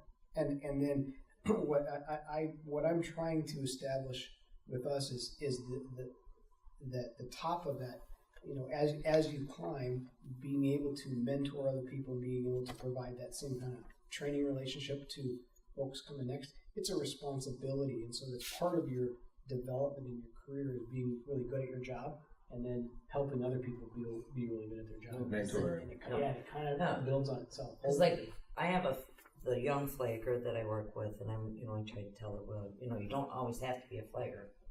I tell her about my sister running heavy equipment, and we have a woman that does, you know, the mining part of it down in the pit and breaking up rock and stuff like that. And she just looked at me and she goes, I have all I can do to do this job. And I'm like, well, okay, I guess you don't want to go anywhere. You're not there yet. Yeah, you know, but I would like to see more women given the opportunity to, you know, climb. And what my sister's done, I think it's just great. I just didn't want to do it. You know, I'm at that age where I'm content what I have. You know, I like what I do and I'm content. And if you have the power to climb and do better for yourself, I think it's great. And I think I'd like to see more women in all the different fields, in welding and carpentry and plumbing and electrical work. I love to see that. It's funny, my ex-husband owns a construction company, and we sort of relaunched it several years ago, called it Restyled Renovations. And I'm like, I want an all-girl roofing crew. And he's like, I'm like, come on, you know, you can do some recruitment. I'm out there yelling at all these contractors to hire Native Americans for construction and road construction, and women Native Americans, you know, even more rare. I'm like, we can do some recruitment in Madison for women who want to get into the trades. And it'd be so great to be able to like say, hey, we can cultivate opportunity for women and girls who want to get into the trades industry. Because my daughter worked in construction from the time that she was 12 until now. Granted, she's outgrown it. She's now saying, no, I'm going to college. But I remember watching her work with her dad and thinking, you know, I can't be, you know, the one that says this is not the career for you because you're a girl. Yeah. And of course, you know, the financial, you know, my oldest son who has his own company, he went to engineering school for 2 years, same story, dropped out and decided he wanted to start his company in construction. He does commercial construction now, but does very well. And he has no student debt. And he has all these great things going for him. I'm like, so me who was back here going, education, college. And then I see the value in trades industry and thinking, much like that, I'm like, well, if I don't have to pay for college and they could be making money right away, let's do this and let's make this available Maybe we should be appealing to the parents. Right? Maybe we should be, yeah. You know, it's us who has to pay for the college. So yeah. But yeah, women in industry in general are very limited too. And while we're not focusing exclusively on women or indigenous women, we definitely recognize there are unique barriers as being a woman in the trades industry that's very different than the rest of the group. And I think you touched on it a little bit in the early part of sharing your story, but I think that's one thing that when they do interview you, Lisa, is maybe touch a little bit on your experiences as a woman in the industry. It is harder for women, and especially older women. You know, if I was younger, that's a different story. You know, because the young girls that work for our company, they have more opportunities to climb, but then they're not native either. So there's that aspect, you know. And then I don't know. To me, I just had a hard time with certain companies, and it really bothered me that things had to be that difficult for me when I know I'm a good worker. I know I'm a hard worker, but yet made me feel like there was something wrong with the way I did things, you know. So then, I'm not, you know, I'll call you back next year, and then they don't call you. Then you call them, and they're like, oh, sorry, we don't have anything for you. Are you kidding me? I know you need a flagger, you know. But, you know, basically lie to you because they don't want you back because you're an older Native woman. Just come right out and say it. I'm an older Native woman and you don't want to hire me because you don't think I'm going to be there long enough or I can't do the job. Give me a chance, I can show you I can do the job. I've done it. And I do it with TLACs. They gave me the opportunity. They showed me that I can, you know, they gave me the chance to try different things, to drive a haul truck, drive a roller, learn the skidster, you know. But I'm not going to learn the grader or the bulldozer because you got to have so many hours and whatnot. But like the skidster work is just in driveways, you know.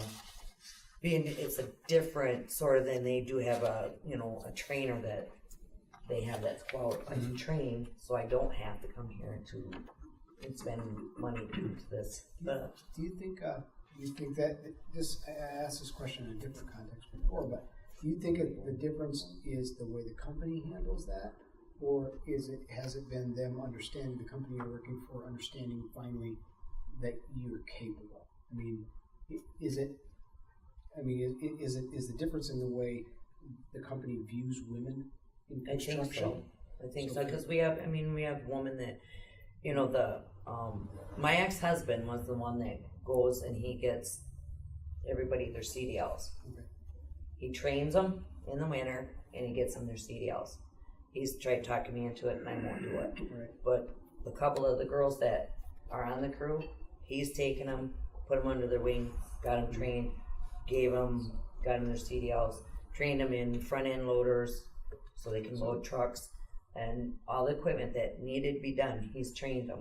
Do you think the company is more likely to accept a woman, I guess for lack of a better term, into the types of positions you're talking about now than they were before, because based on what you did?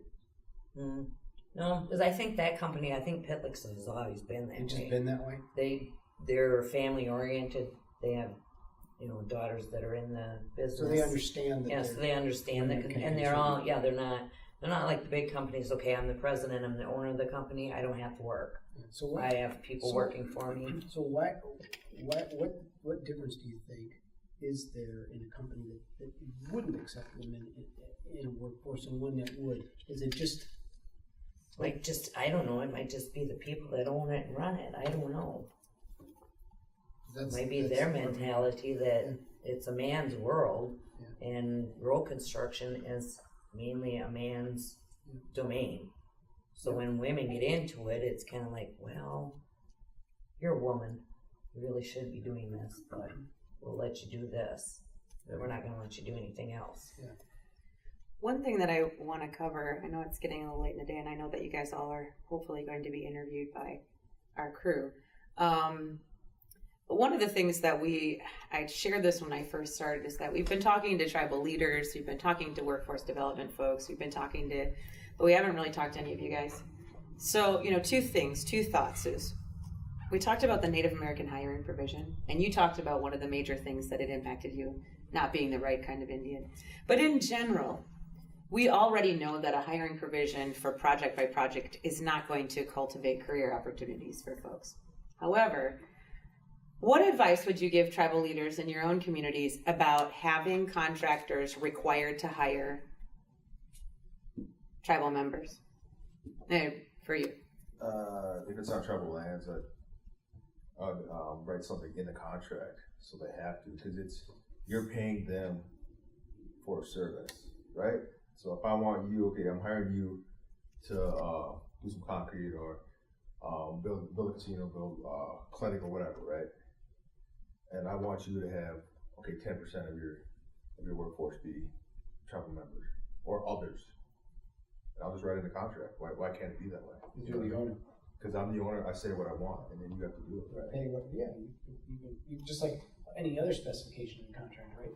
I Something want like that. The concrete to be 12 inches thick, and I want the workforce to look like this. I always bring up like where I'm working at right now, this casino. How many years did it take to plan a casino, right? It just didn't happen like, oh, we're just gonna build a casino and they start building it. This whole time could have been spent trying to get tribal members ready to get hired. You know what I mean? So you can get them to the point where they're pre-apprentices. Okay, yeah, pre-apprentice carpenter, pre-apprentice electrician, pre-apprentice plumber, whatever. And then you can write in something in the contract saying that you do have the manpower to fill that 10%. You know what I mean? So you're ready for that 10%, and you're not letting the contractors, subcontractors down. You know, that'd be my whole goal, my whole dream. That's So making sure that the community itself is prepared by having a ready, willing, and able workforce. Exactly, because they have lists of, in the 477 program, they have lists of people that they've taken all these trainings and they're still unemployed. You know what I mean? There's 40, 50 people that are unemployed, but they have all these trainings and for some reason they can't have a job or can't keep a job, you know. Why not reach out to them and have them ready? Even if you have to get 50, 40, 50 people ready, just in case, okay, so and so we know is not going to make it, even though he's there for the first week or the second week. He gets that first check and he's gone, right? But then there's somebody else that's there to take their place. And like I was talking about before, there's diamonds in the rough that they just don't have that opportunity or that chance or the know-how to get to that point. You know, if I knew how to become a carpenter's apprentice or a carpenter's apprentice when I was 18, I might have did it right away, you know, instead of 27 or, you know, something like that, you know, along those lines.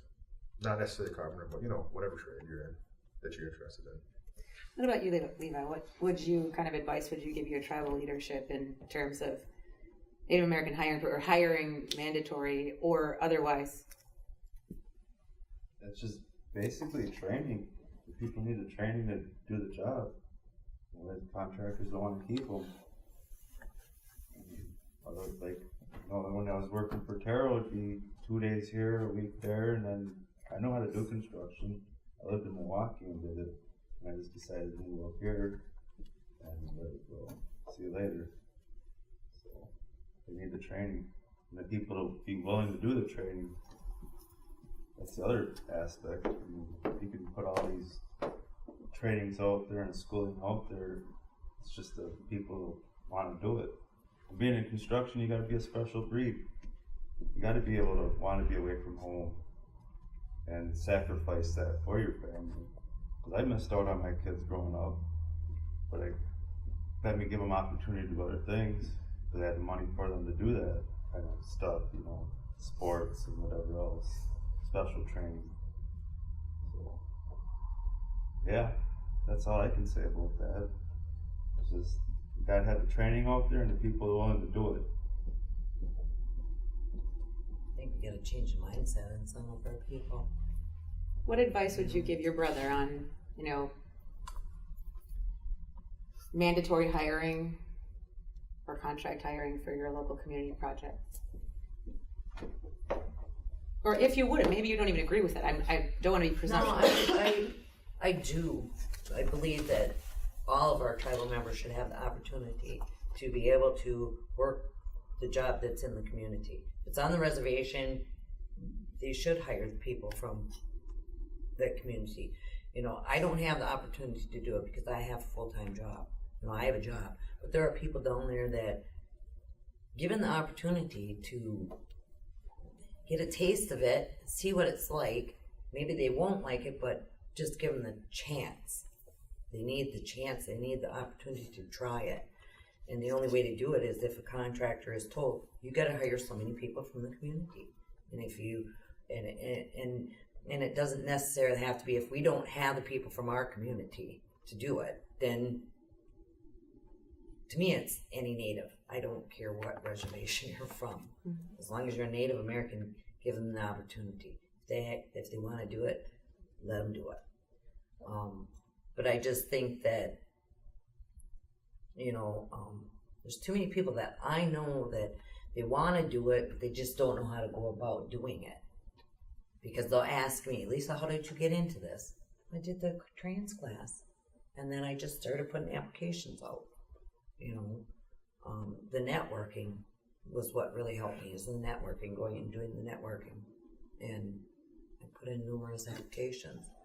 But they have to understand that it's not always going to, at first, going to be a full-time job. That you might have to do, like, work here a couple of days, work there a week, work with another company for another week. Eventually, it's going to come into something. But you can't give up. You got to keep trying. You got to keep going. You know, if I did on that the first 3 years I was doing road construction, I wouldn't be doing what I'm doing right now. I would have quit a long time ago. But I kept going and kept going because I knew eventually it was going to work into something. Dan, from the construction standpoint, what are your feelings about mandatory hiring on contracts? Well, I think I agree with him. If you're the owner, you can set whatever specification you want, and if it's important for the people, because their money's come from a specific place, and every other owner of a project is going to have reasons why they want something built a certain way, and their contracts are going to reflect their values and all those sorts of things. I think tribes should be doing that. It's, you know, I agree with that part. The part that's difficult for a contractor, I think, is the understanding of when a contractor comes on site to do that work, to perform that work in the bid environment that they're in. Contractors have to hit a certain level of efficiency. In a lot of cases, you have to do a lot with a little, or in whatever your workforce has to be pretty effective.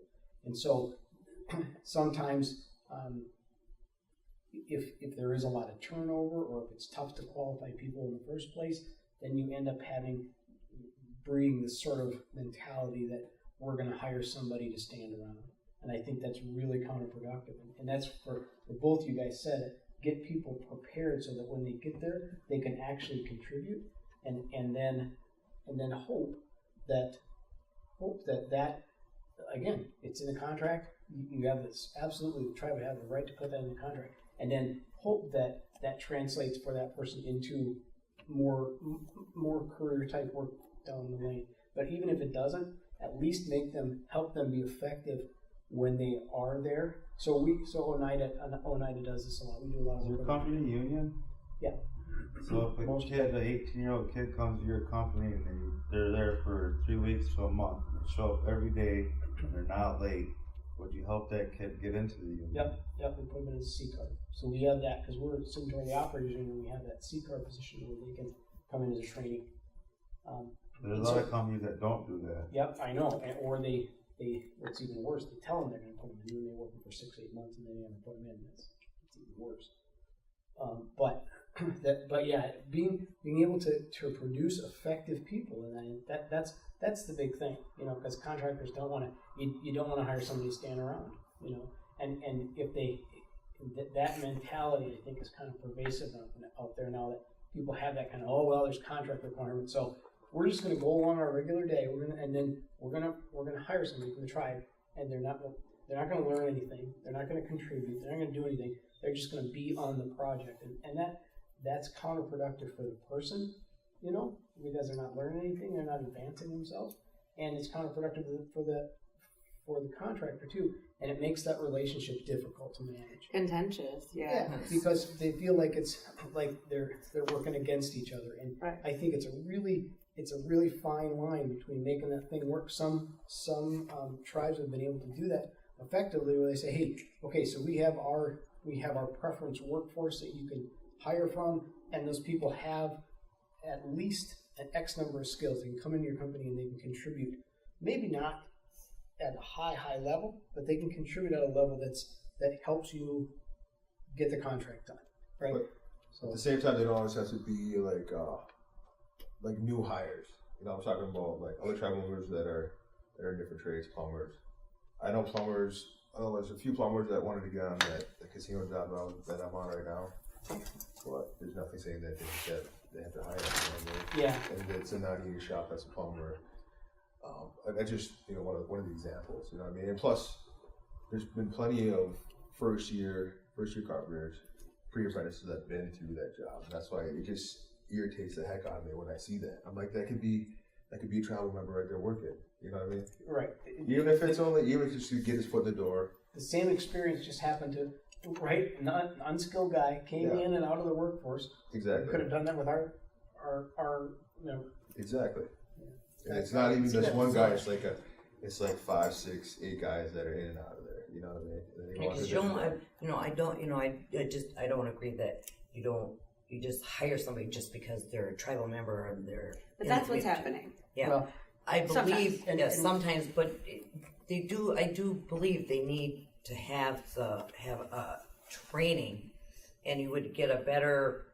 The contractors would look differently if they actually had some training and not just be hired off the street and not know their butt from hole in the ground. That's why I was talking about the whole process, the planning process. It's just not like you're just gonna come off the street and start working. They have the 2 years to prepare the individual. If you can help train them and teach them how to do things, even if it's just being a flagger, even if it's just being a laborer digging a hole, and laying EMAT, doing seeding. I mean, it's nothing difficult to do.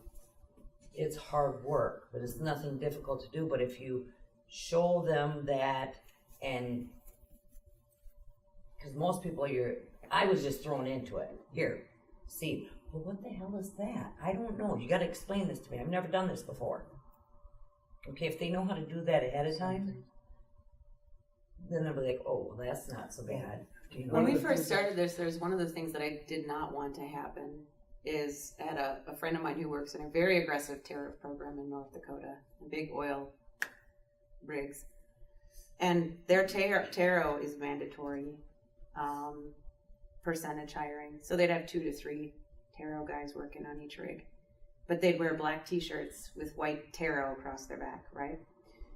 Because they have to hire them, that's the choice. And then of course everyone that they work with treats them a little different because they got the big taro on their back.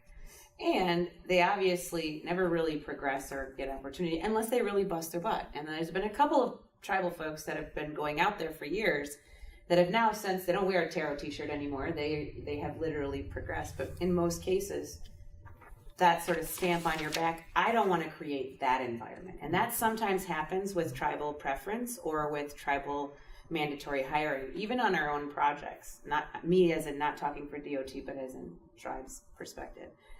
I don't know if any of you have experienced that, or even from a contractor perspective, but if I was a business owner and someone came up and said, you will hire Lisa for this project, Lisa, you got to show up to this job site. Now you're almost like the Oh, I black was. t-shirt in the corner, I you know? was that on my own reservation with DUFEC. I was. I mean, the look the guy gave me when I showed up at the meeting, and I was the only tribal member that showed up for that meeting, filled out the application, but the look that man gave me was just pure, God, I can't believe I gotta hire you. But you're not going to lean on them. You're not going to.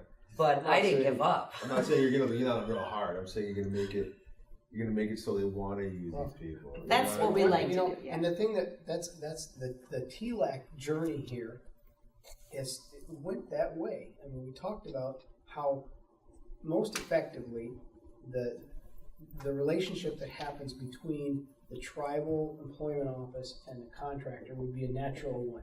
So, and as hard as it's a difficult thing to build. But if a contractor is looking for whatever position he's trying to fill, he's going to look into whatever his hiring streams are, right? Well, if one of those is your tribal labor employment office, then that's where you want to be. So, boy, I'm looking for a plumber. Well, I'm going to call the plumber union, or if I can hire unskilled, I'm going to call, whoever else, the local tech college that has a plumbing school, and I'm going to call my TARO office, the tribal employment office, and say who you have that might be able to do this job. If we can get those relationships to be normalized to the point where they're looking for people and you can provide them, that's how we're best. And then, so we talked about the relationships part. And then the next thing we talked about was, even if you're not skilled, it would be really hard for a tribe to teach a person how to rake asphalt, because you have to have some way to do that, right? But if a tribal member is versed in construction, the needs of a construction company, like the stuff that you've been talking about, showing up on time and doing all those things, even that skill set that, hey, when you get on the job, you're going to have to be assertive, you're going to have to be reactive to what's going on, you have to learn and apply and try to figure out how to fit into this workflow that's going on here. If a tribal member, if they are hired in that environment, a preferential hire, a contract-specific hire, then when they get there, they're doing those things, they have a much better chance of not being treated like a black t-shirt. They're going to be like, oh, hey, look, this guy can actually be part of our workforce. Let's utilize him as part of our workforce. And maybe that turns into a full-time job. But just that idea of training them in the aspect of construction work in general is sometimes as important as training them specifically to do a specific task. When they had a flyer for the hiring process for Myron, who's the superintendent or the general over at the casino lot, instead of listing it as like a career opportunity, they listed it as like part-time. Okay, because who's going to want to take that, right? Part-time help. Right.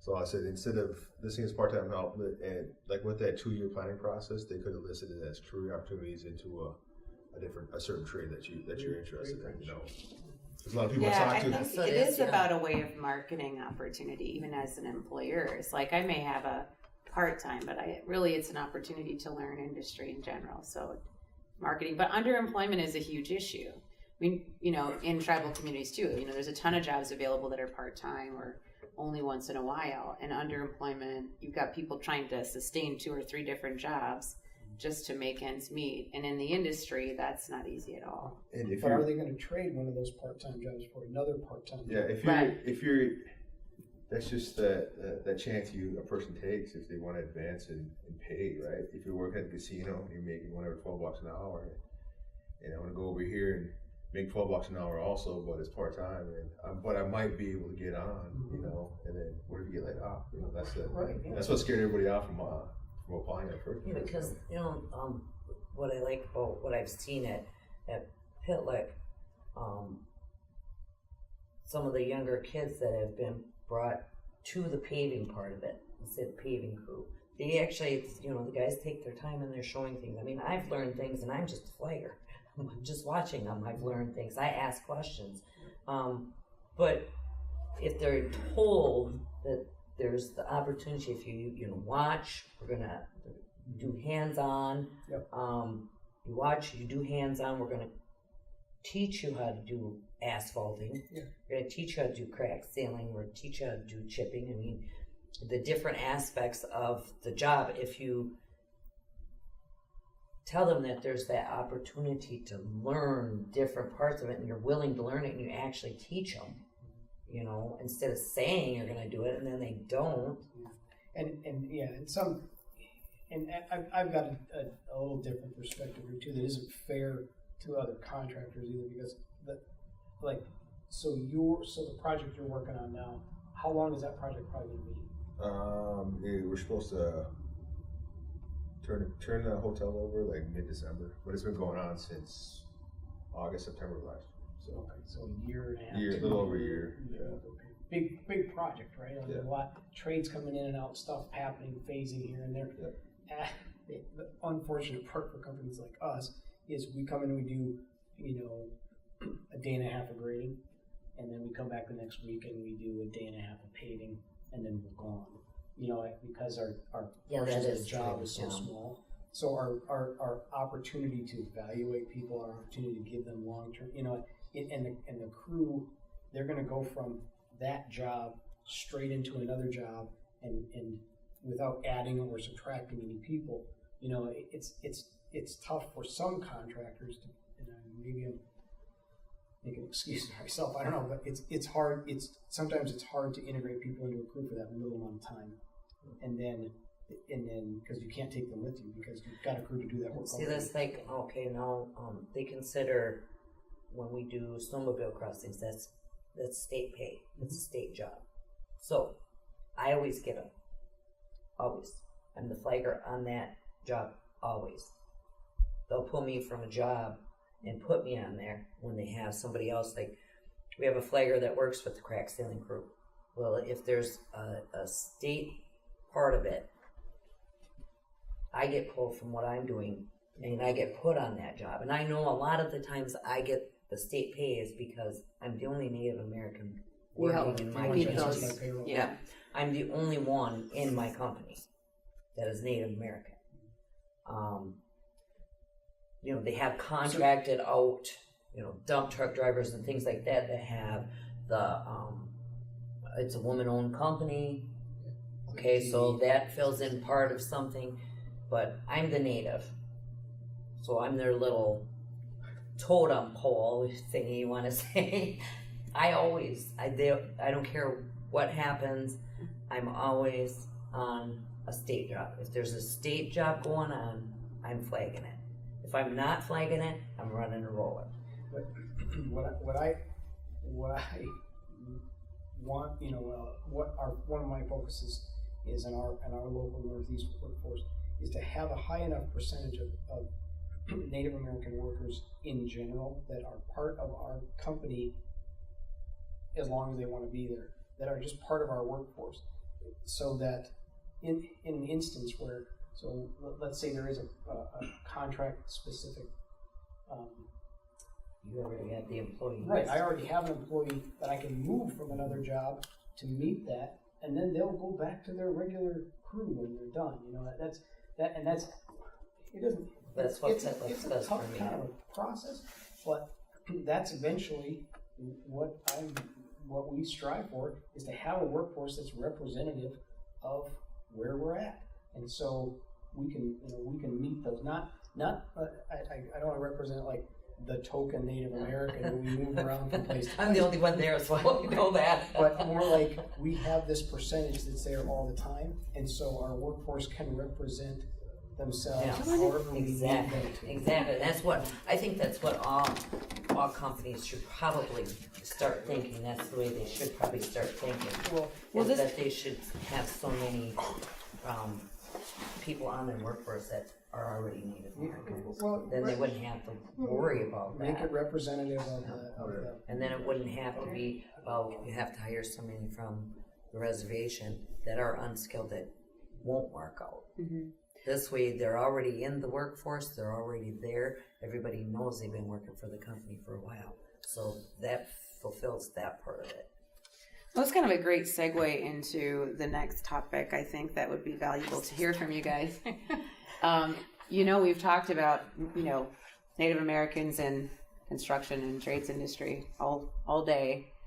However, one of the big battles I mentioned is that, we didn't really have a system for tracking Native Americans, and we certainly don't have a system for tracking, citizenship. So where are you from? And we've spent a long time talking to industry and talking to state and federal programs saying, look, tribes are not just minorities. They're not just, they are governments, so their members are also citizens. They're dual citizens of the state, federal government, and their tribes. And so you have to be mindful of that, number one.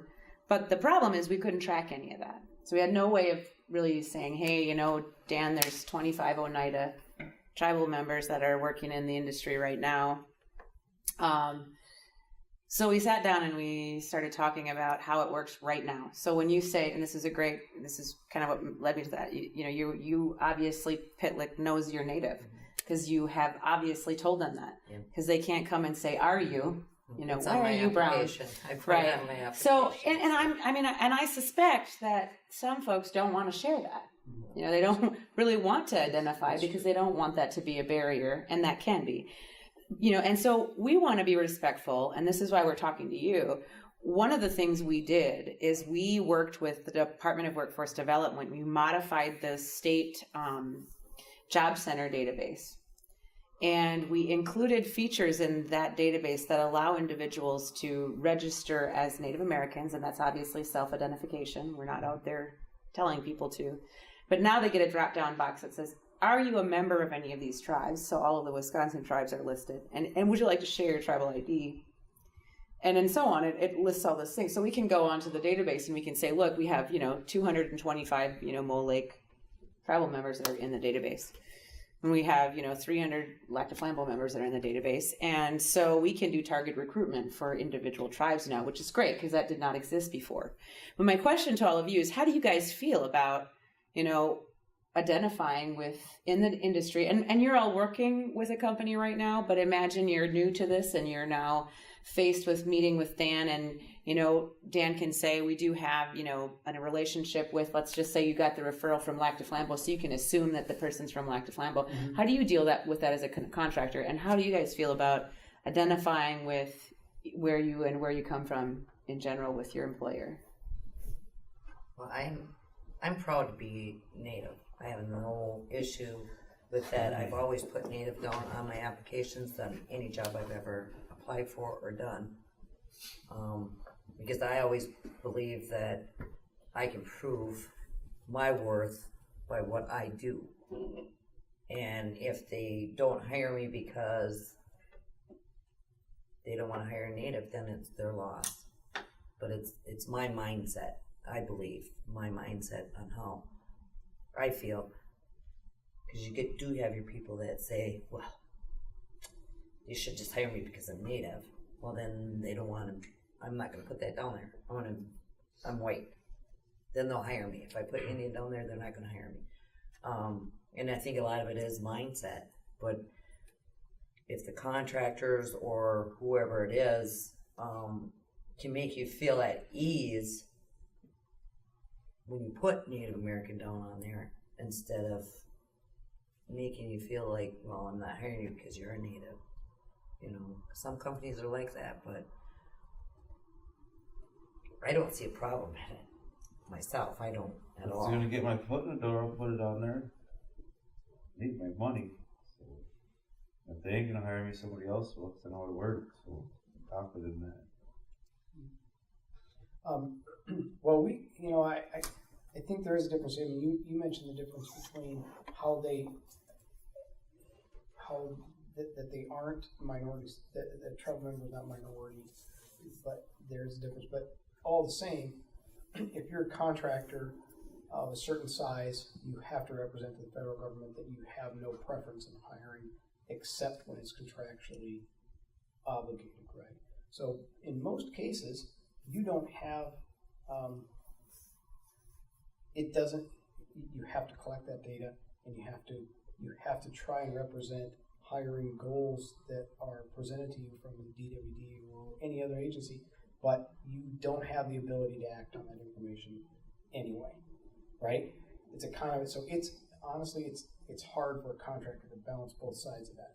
It's information that you want to have because it's helpful to you to see whether or not you're achieving the goals you need to. And if I do secure a job, and I talked about a minute ago, if I secure a job in Oneida, if I don't know if any of my workforce is Oneida, I don't know if I can, if my workforce is representative of what the contract needs. So some of that data I have to have, but I can't really collect it forcibly.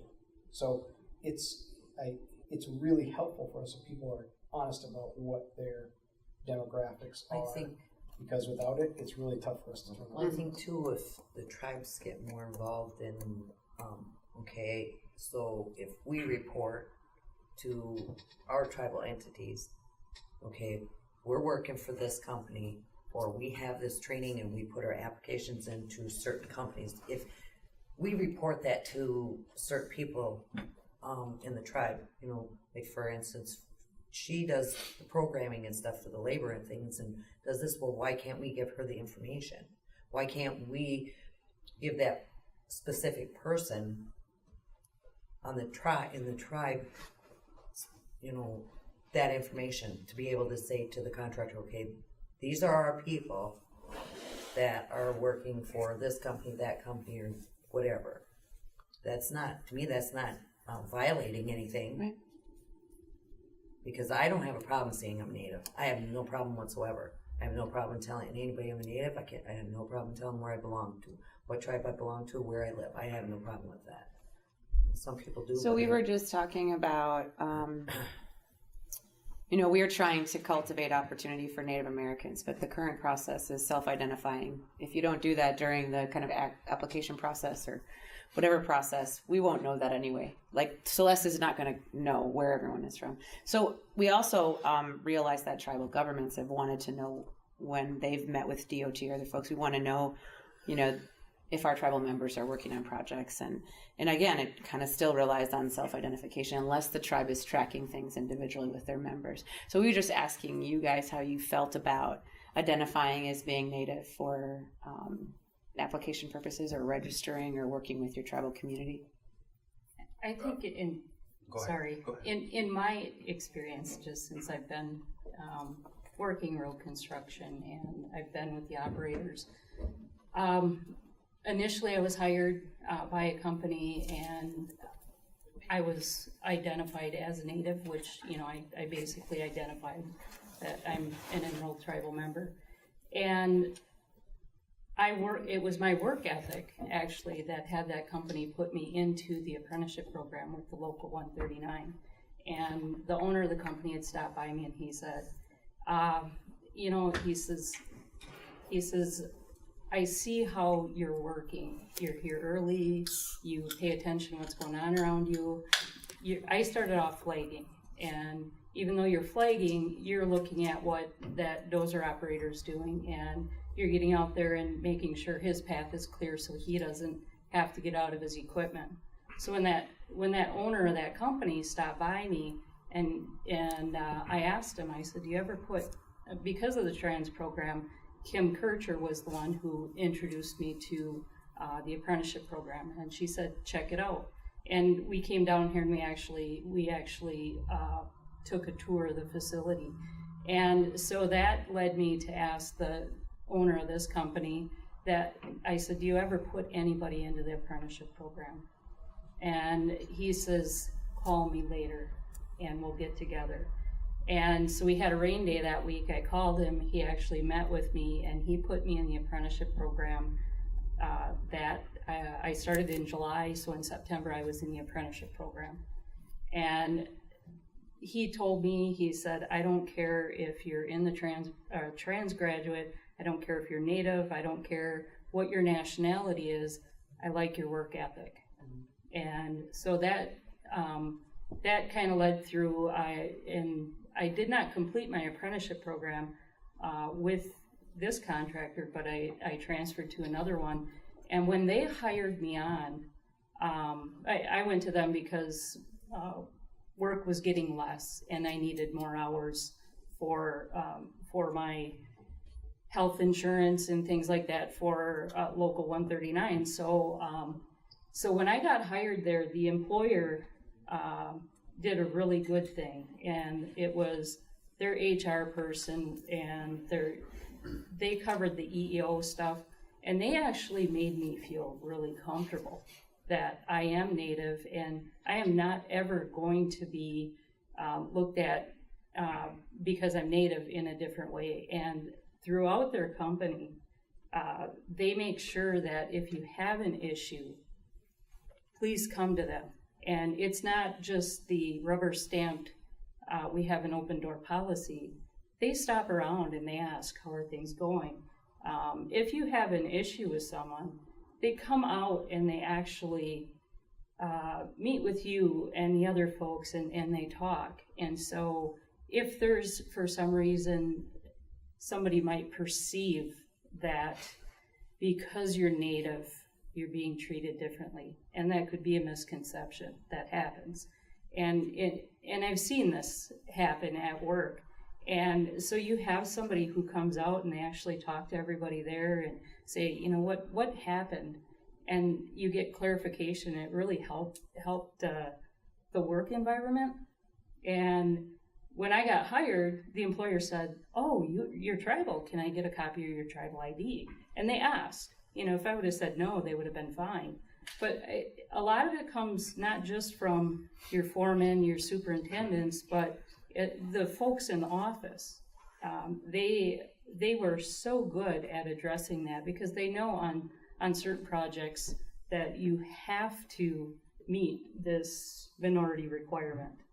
And so if you can make folks comfortable that way, and maybe you're working in your work environment with someone who you might clash with. Well, if you have that, I know where I'm working right now. I can go and say, boy, you know, I don't feel comfortable, and I can go work with another crew without it being a big ordeal. So being Native can be difficult. But a lot of times too, the misconception is on our part. So communication is huge. It's good for our employers to know that we are not afraid to communicate that.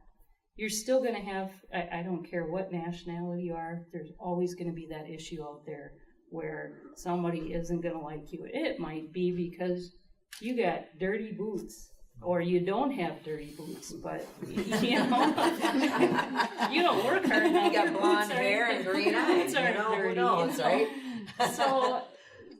So again, for my responsibility, I need to make sure that I communicate. Hey, you know, something is wrong, and maybe it's just me. Help me out.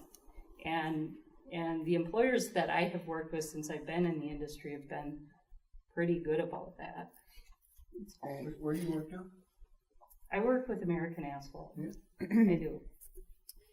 So the two things that we kind of covered while you were gone. One is, what advice would you give your tribal community with regard to, you know, sort of preference hiring, project by project?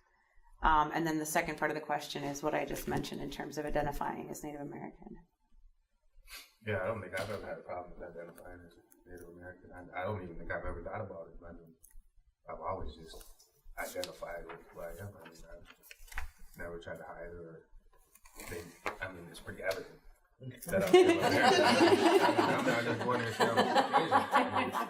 You know, they just say, "Oh, you lied. You're out of here." So I mean, I never even thought about that, but yeah. And then you said the other thing was like, what was it? Just that identifying and then.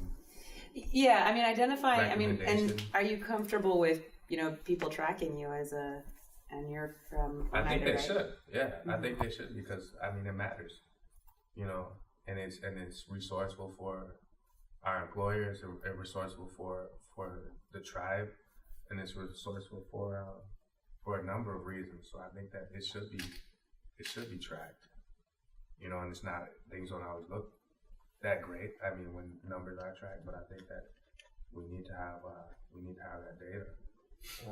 It would show a lot more of how many natives actually are in the workforce of the different trades, the different types of construction. Because, you know, we have two nephews that do welding. You know, But like there's, you know, another thing that like I've seen a couple EEO reports from different companies, and what kind of bothered me and what kind of stood out to me was like, you didn't see a lot of minorities in official positions. I mean, that percentage was probably, I would say, less than one from the few reports that I had seen. You know, and that's on the staff. for our company. Well, I mean, it's very low. You know, and like I said, that's kind of why my concern was, you know, even when these people, obviously, the people that are here right now, they want to be here. You know, they want to be in this industry. So my thing is like, don't stop investing in them now. You know, what can we do to advance, and what can we do to make sure that our communities are seeing that they're just not level entry, you know, laborers and workers. What can we do to really try to get these guys to the next level and show our, you know, other people that too reflects, you know, and kind of motivates other people that, hey man, that guy's a foreman, you know, I mean, Right. you know, and whatever else, or, you know, he's a project manager. I can achieve that too. Yeah, you know, that's what yeah, if type they're of not given the perspective that's opportunity for given. something like that, then, you know, you're gonna be like, well, I'm just gonna be a laborer the rest of my life because I'm Right. not going anywhere. And who wants to get involved in the industry that reflects that?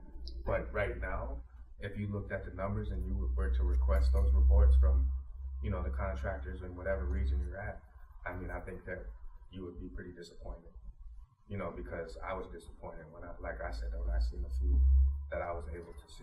One of the things, and that was the other part of our conversation, is that it does become problematic sometimes, and that's why, as a contractor, it's most helpful for us to when people do identify, because we don't have control of that part of it. Yeah. And so I know, anecdotally anyway, I've been told that we have at least one member of our mid-level manager, field level manager, who is Native American and will not declare.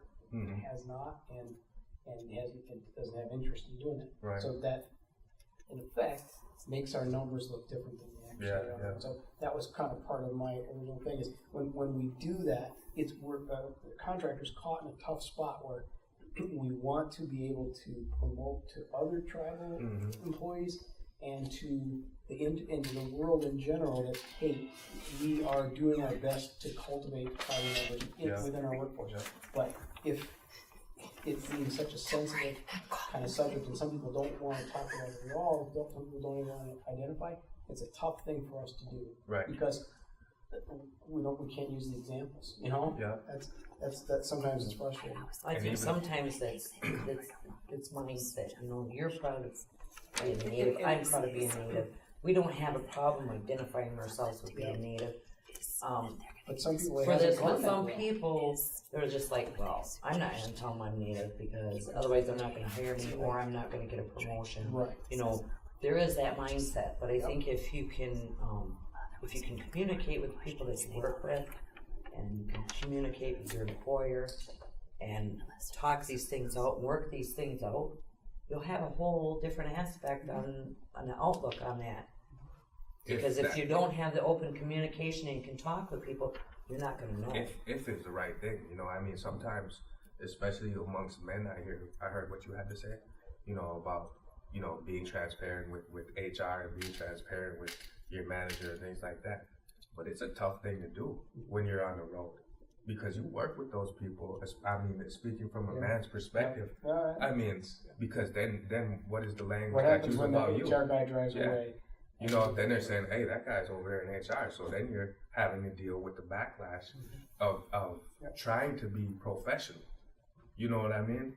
So that there's like a double standard when it comes to doing that. Yep, that's why what we try to do is it's kind of like what she described.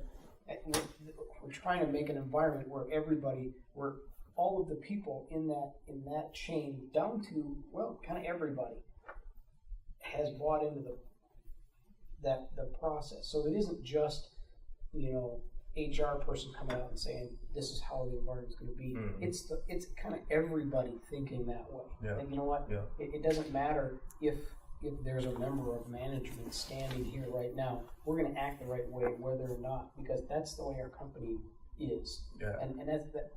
Establishing that culture is really hard, especially in construction. What? So, I guess if you've never seen your EEO officer, then how would you know if they're even doing anything? We have somebody come out and they talk to everybody on the job. They don't single anybody out. Everybody knows what has happened. Buy in, right? And it does. We had a scenario at work, and it had nothing to do with Native. It was something else going on. And they came out and they talked to everybody on the job site.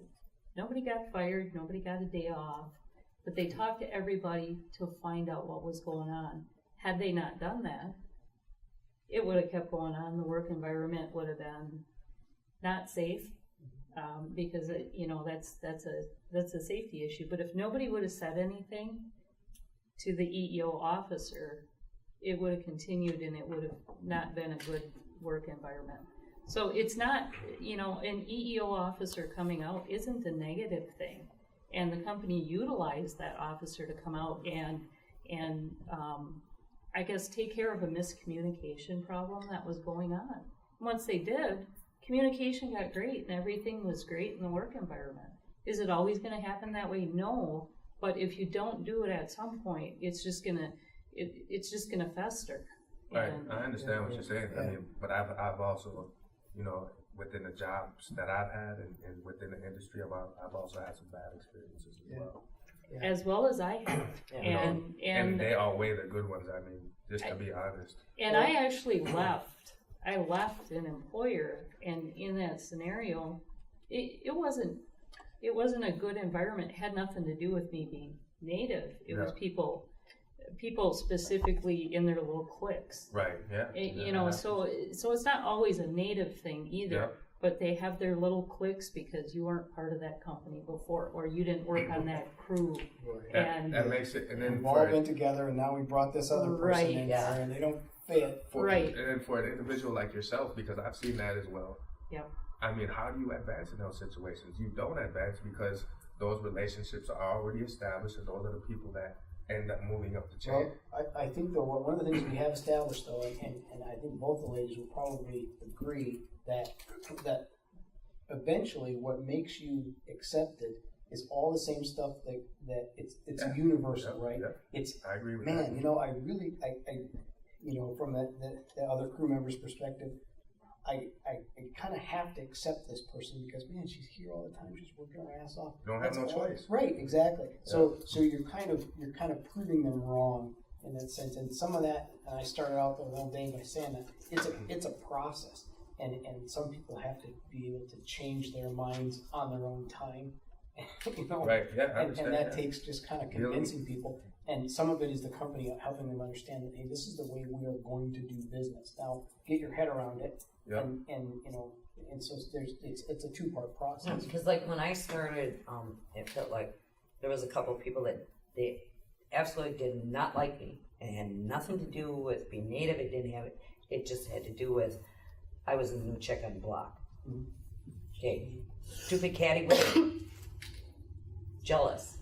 Then when they got to know That's how me, they are. yeah. They started out, they were going to go shoveling. They were going to have a shovel off. I know, now they're taking outside. He wants to take me outside. He's going to show me how to work. I do want to, before we move, I do want your opinion, because I think of the group, you're the only one that didn't share advice to your tribal leadership regarding, preference or mandatory hiring, and how your perspective, thoughts, ideas about those areas would be. As far as that goes, it's like, for me, I don't necessarily. I've been trying to learn about this Native American hiring provision that goes on, and whether or not it's enforceable or it's just optional. If contractors can weigh out, it seems like to me that they can easily get out of it by saying that they don't have the skilled workers. Oneida doesn't have the skilled workers to meet those requirements, so they sometimes don't attend the meetings or whatever else. There's a few people that do it that I know of, but I've been trying to involve myself and trying to just learn about that particular aspect, because I don't know too much about it, because I haven't seen the forums, I haven't been able to read a lot about it. But just like I said here, if you have a workforce already, I think that you need to continue investing in them, because just like Josiah recommended before, in talking about recruitment, sometimes it ain't always about recruitment for me. Sometimes people are gonna come. You got the TLAC program, you got the trans program. Those people that are signing up and that are coming, those are the people that you got to retain and keep investing in. Other people, if you try to force them to put this shoe on, it's not always gonna work. And just like I said, I keep referencing having dealing with my son. I don't always just tell him, and I show him, and I give him an option, to make his own mind up. But he sees what I do. Just like today, it was. I'm so glad that he was able to get a piece of equipment and try that out here, get a feel for it. So I'm glad that I brought him here, just even if it was just for that little experience. But I just think that Oneida specifically should continue to invest in this. I don't even know any other Oneidas that are working, honestly, other than me in the region. I don't, man. And I've been on almost every project. There might be 2 or 3. I think you guys got a couple. And we do. The question was about preference, contract specific hiring, and we do have some people that work on contract specific work only. Right. And so that's from my understanding, that's hiring those to fulfill that job. And those specifications, requirements, those people are rehired for those for those contract jobs, because that's because so like we a seasonal flagging type of position. Well, it's specific for. So if we have in the morning, it's as much as in the morning we're paving the new one stop or whatever for 8 hours that day. We're going to bring those 2 or 3 people on to work with that crew, and then when that part of the job is done, they won't go with the crew. And that's not the way I prefer it. But it's really hard to manage it any other way, because we have that. It's we used to, and this is what I talked about when you were here, having a high enough percentage of Oneidas on the workforce. Sometimes we can move people around so that they're on that contract, right? Yeah. But that isn't always possible to do. Right. And so we have those contract specific people who come and do just those jobs. Yeah. But I think I can understand both sides. But I can see that the tribe would want to do that, write that into the contract, because they're the owners. Yeah. They should be able to specify whatever they want to do. And so we want to be able to hit those requirements. Yeah. And however we need to do it. Right now, that's the way we're managing that.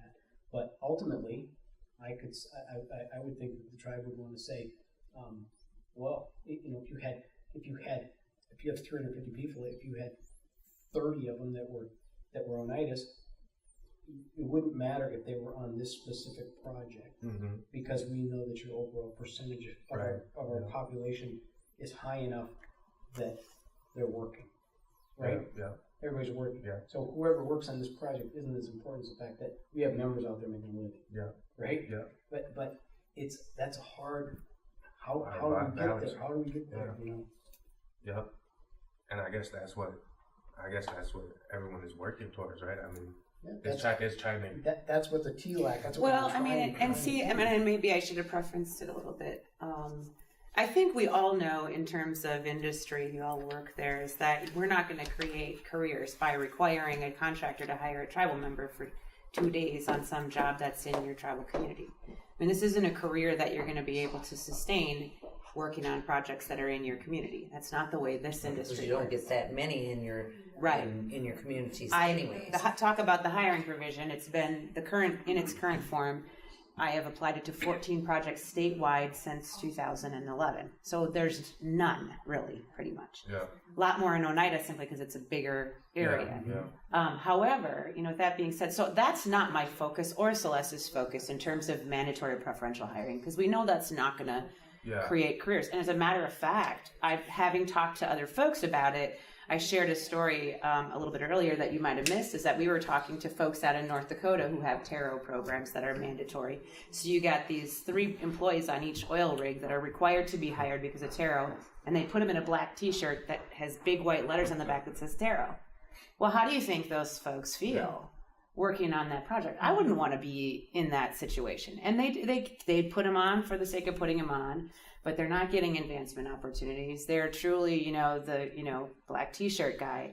And we don't want to recreate those opportunities. That's not what we're trying to do. That is even an opportunity. Yeah.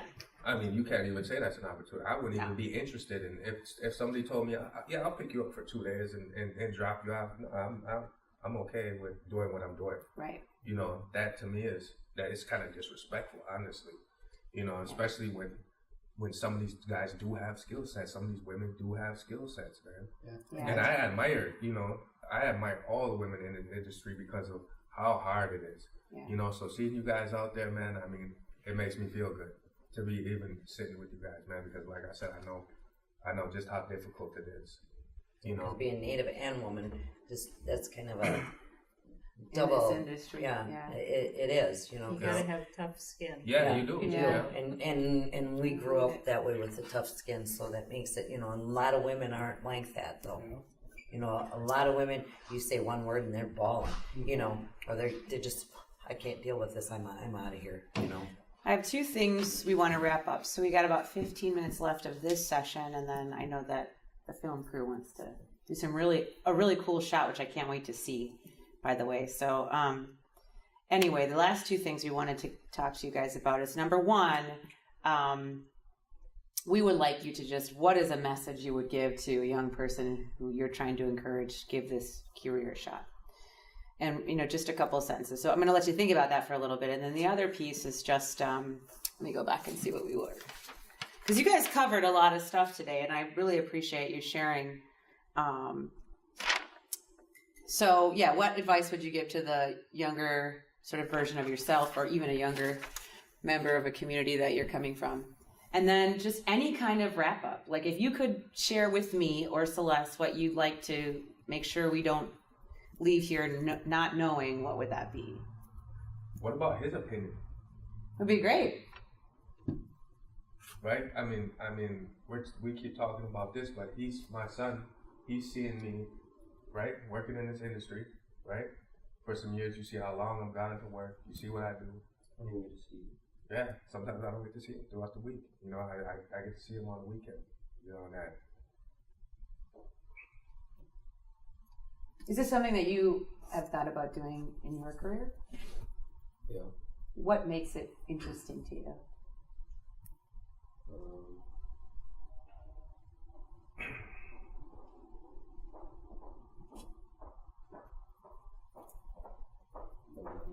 The money, yeah, I suppose. Hey, Yeah, that's why you go to work. that's honest. That's why you go to work. That's why we all go to work, I think. Is there anything that you think would be uniquely challenging about getting into this career?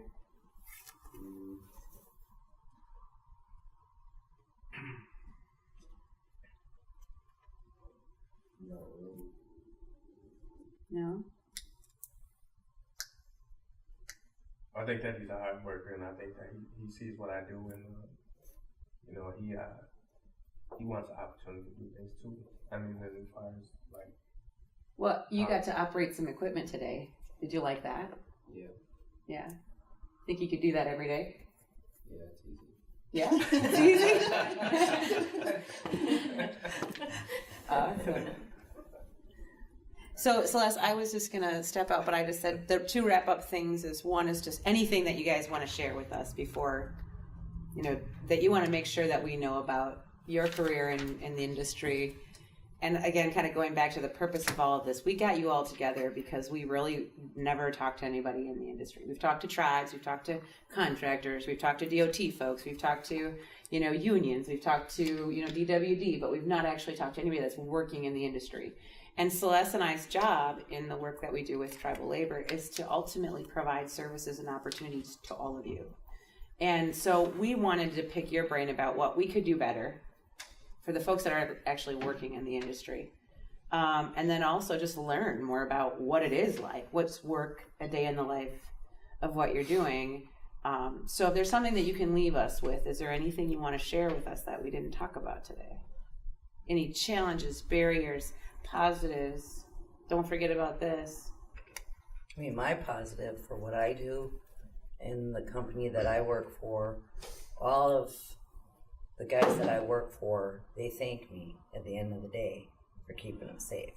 So that makes me feel good about what I do because I know I'm doing my job then. If I didn't have that, I would probably think, well, you know, it's just a job, whatever, but I enjoy what I do, so just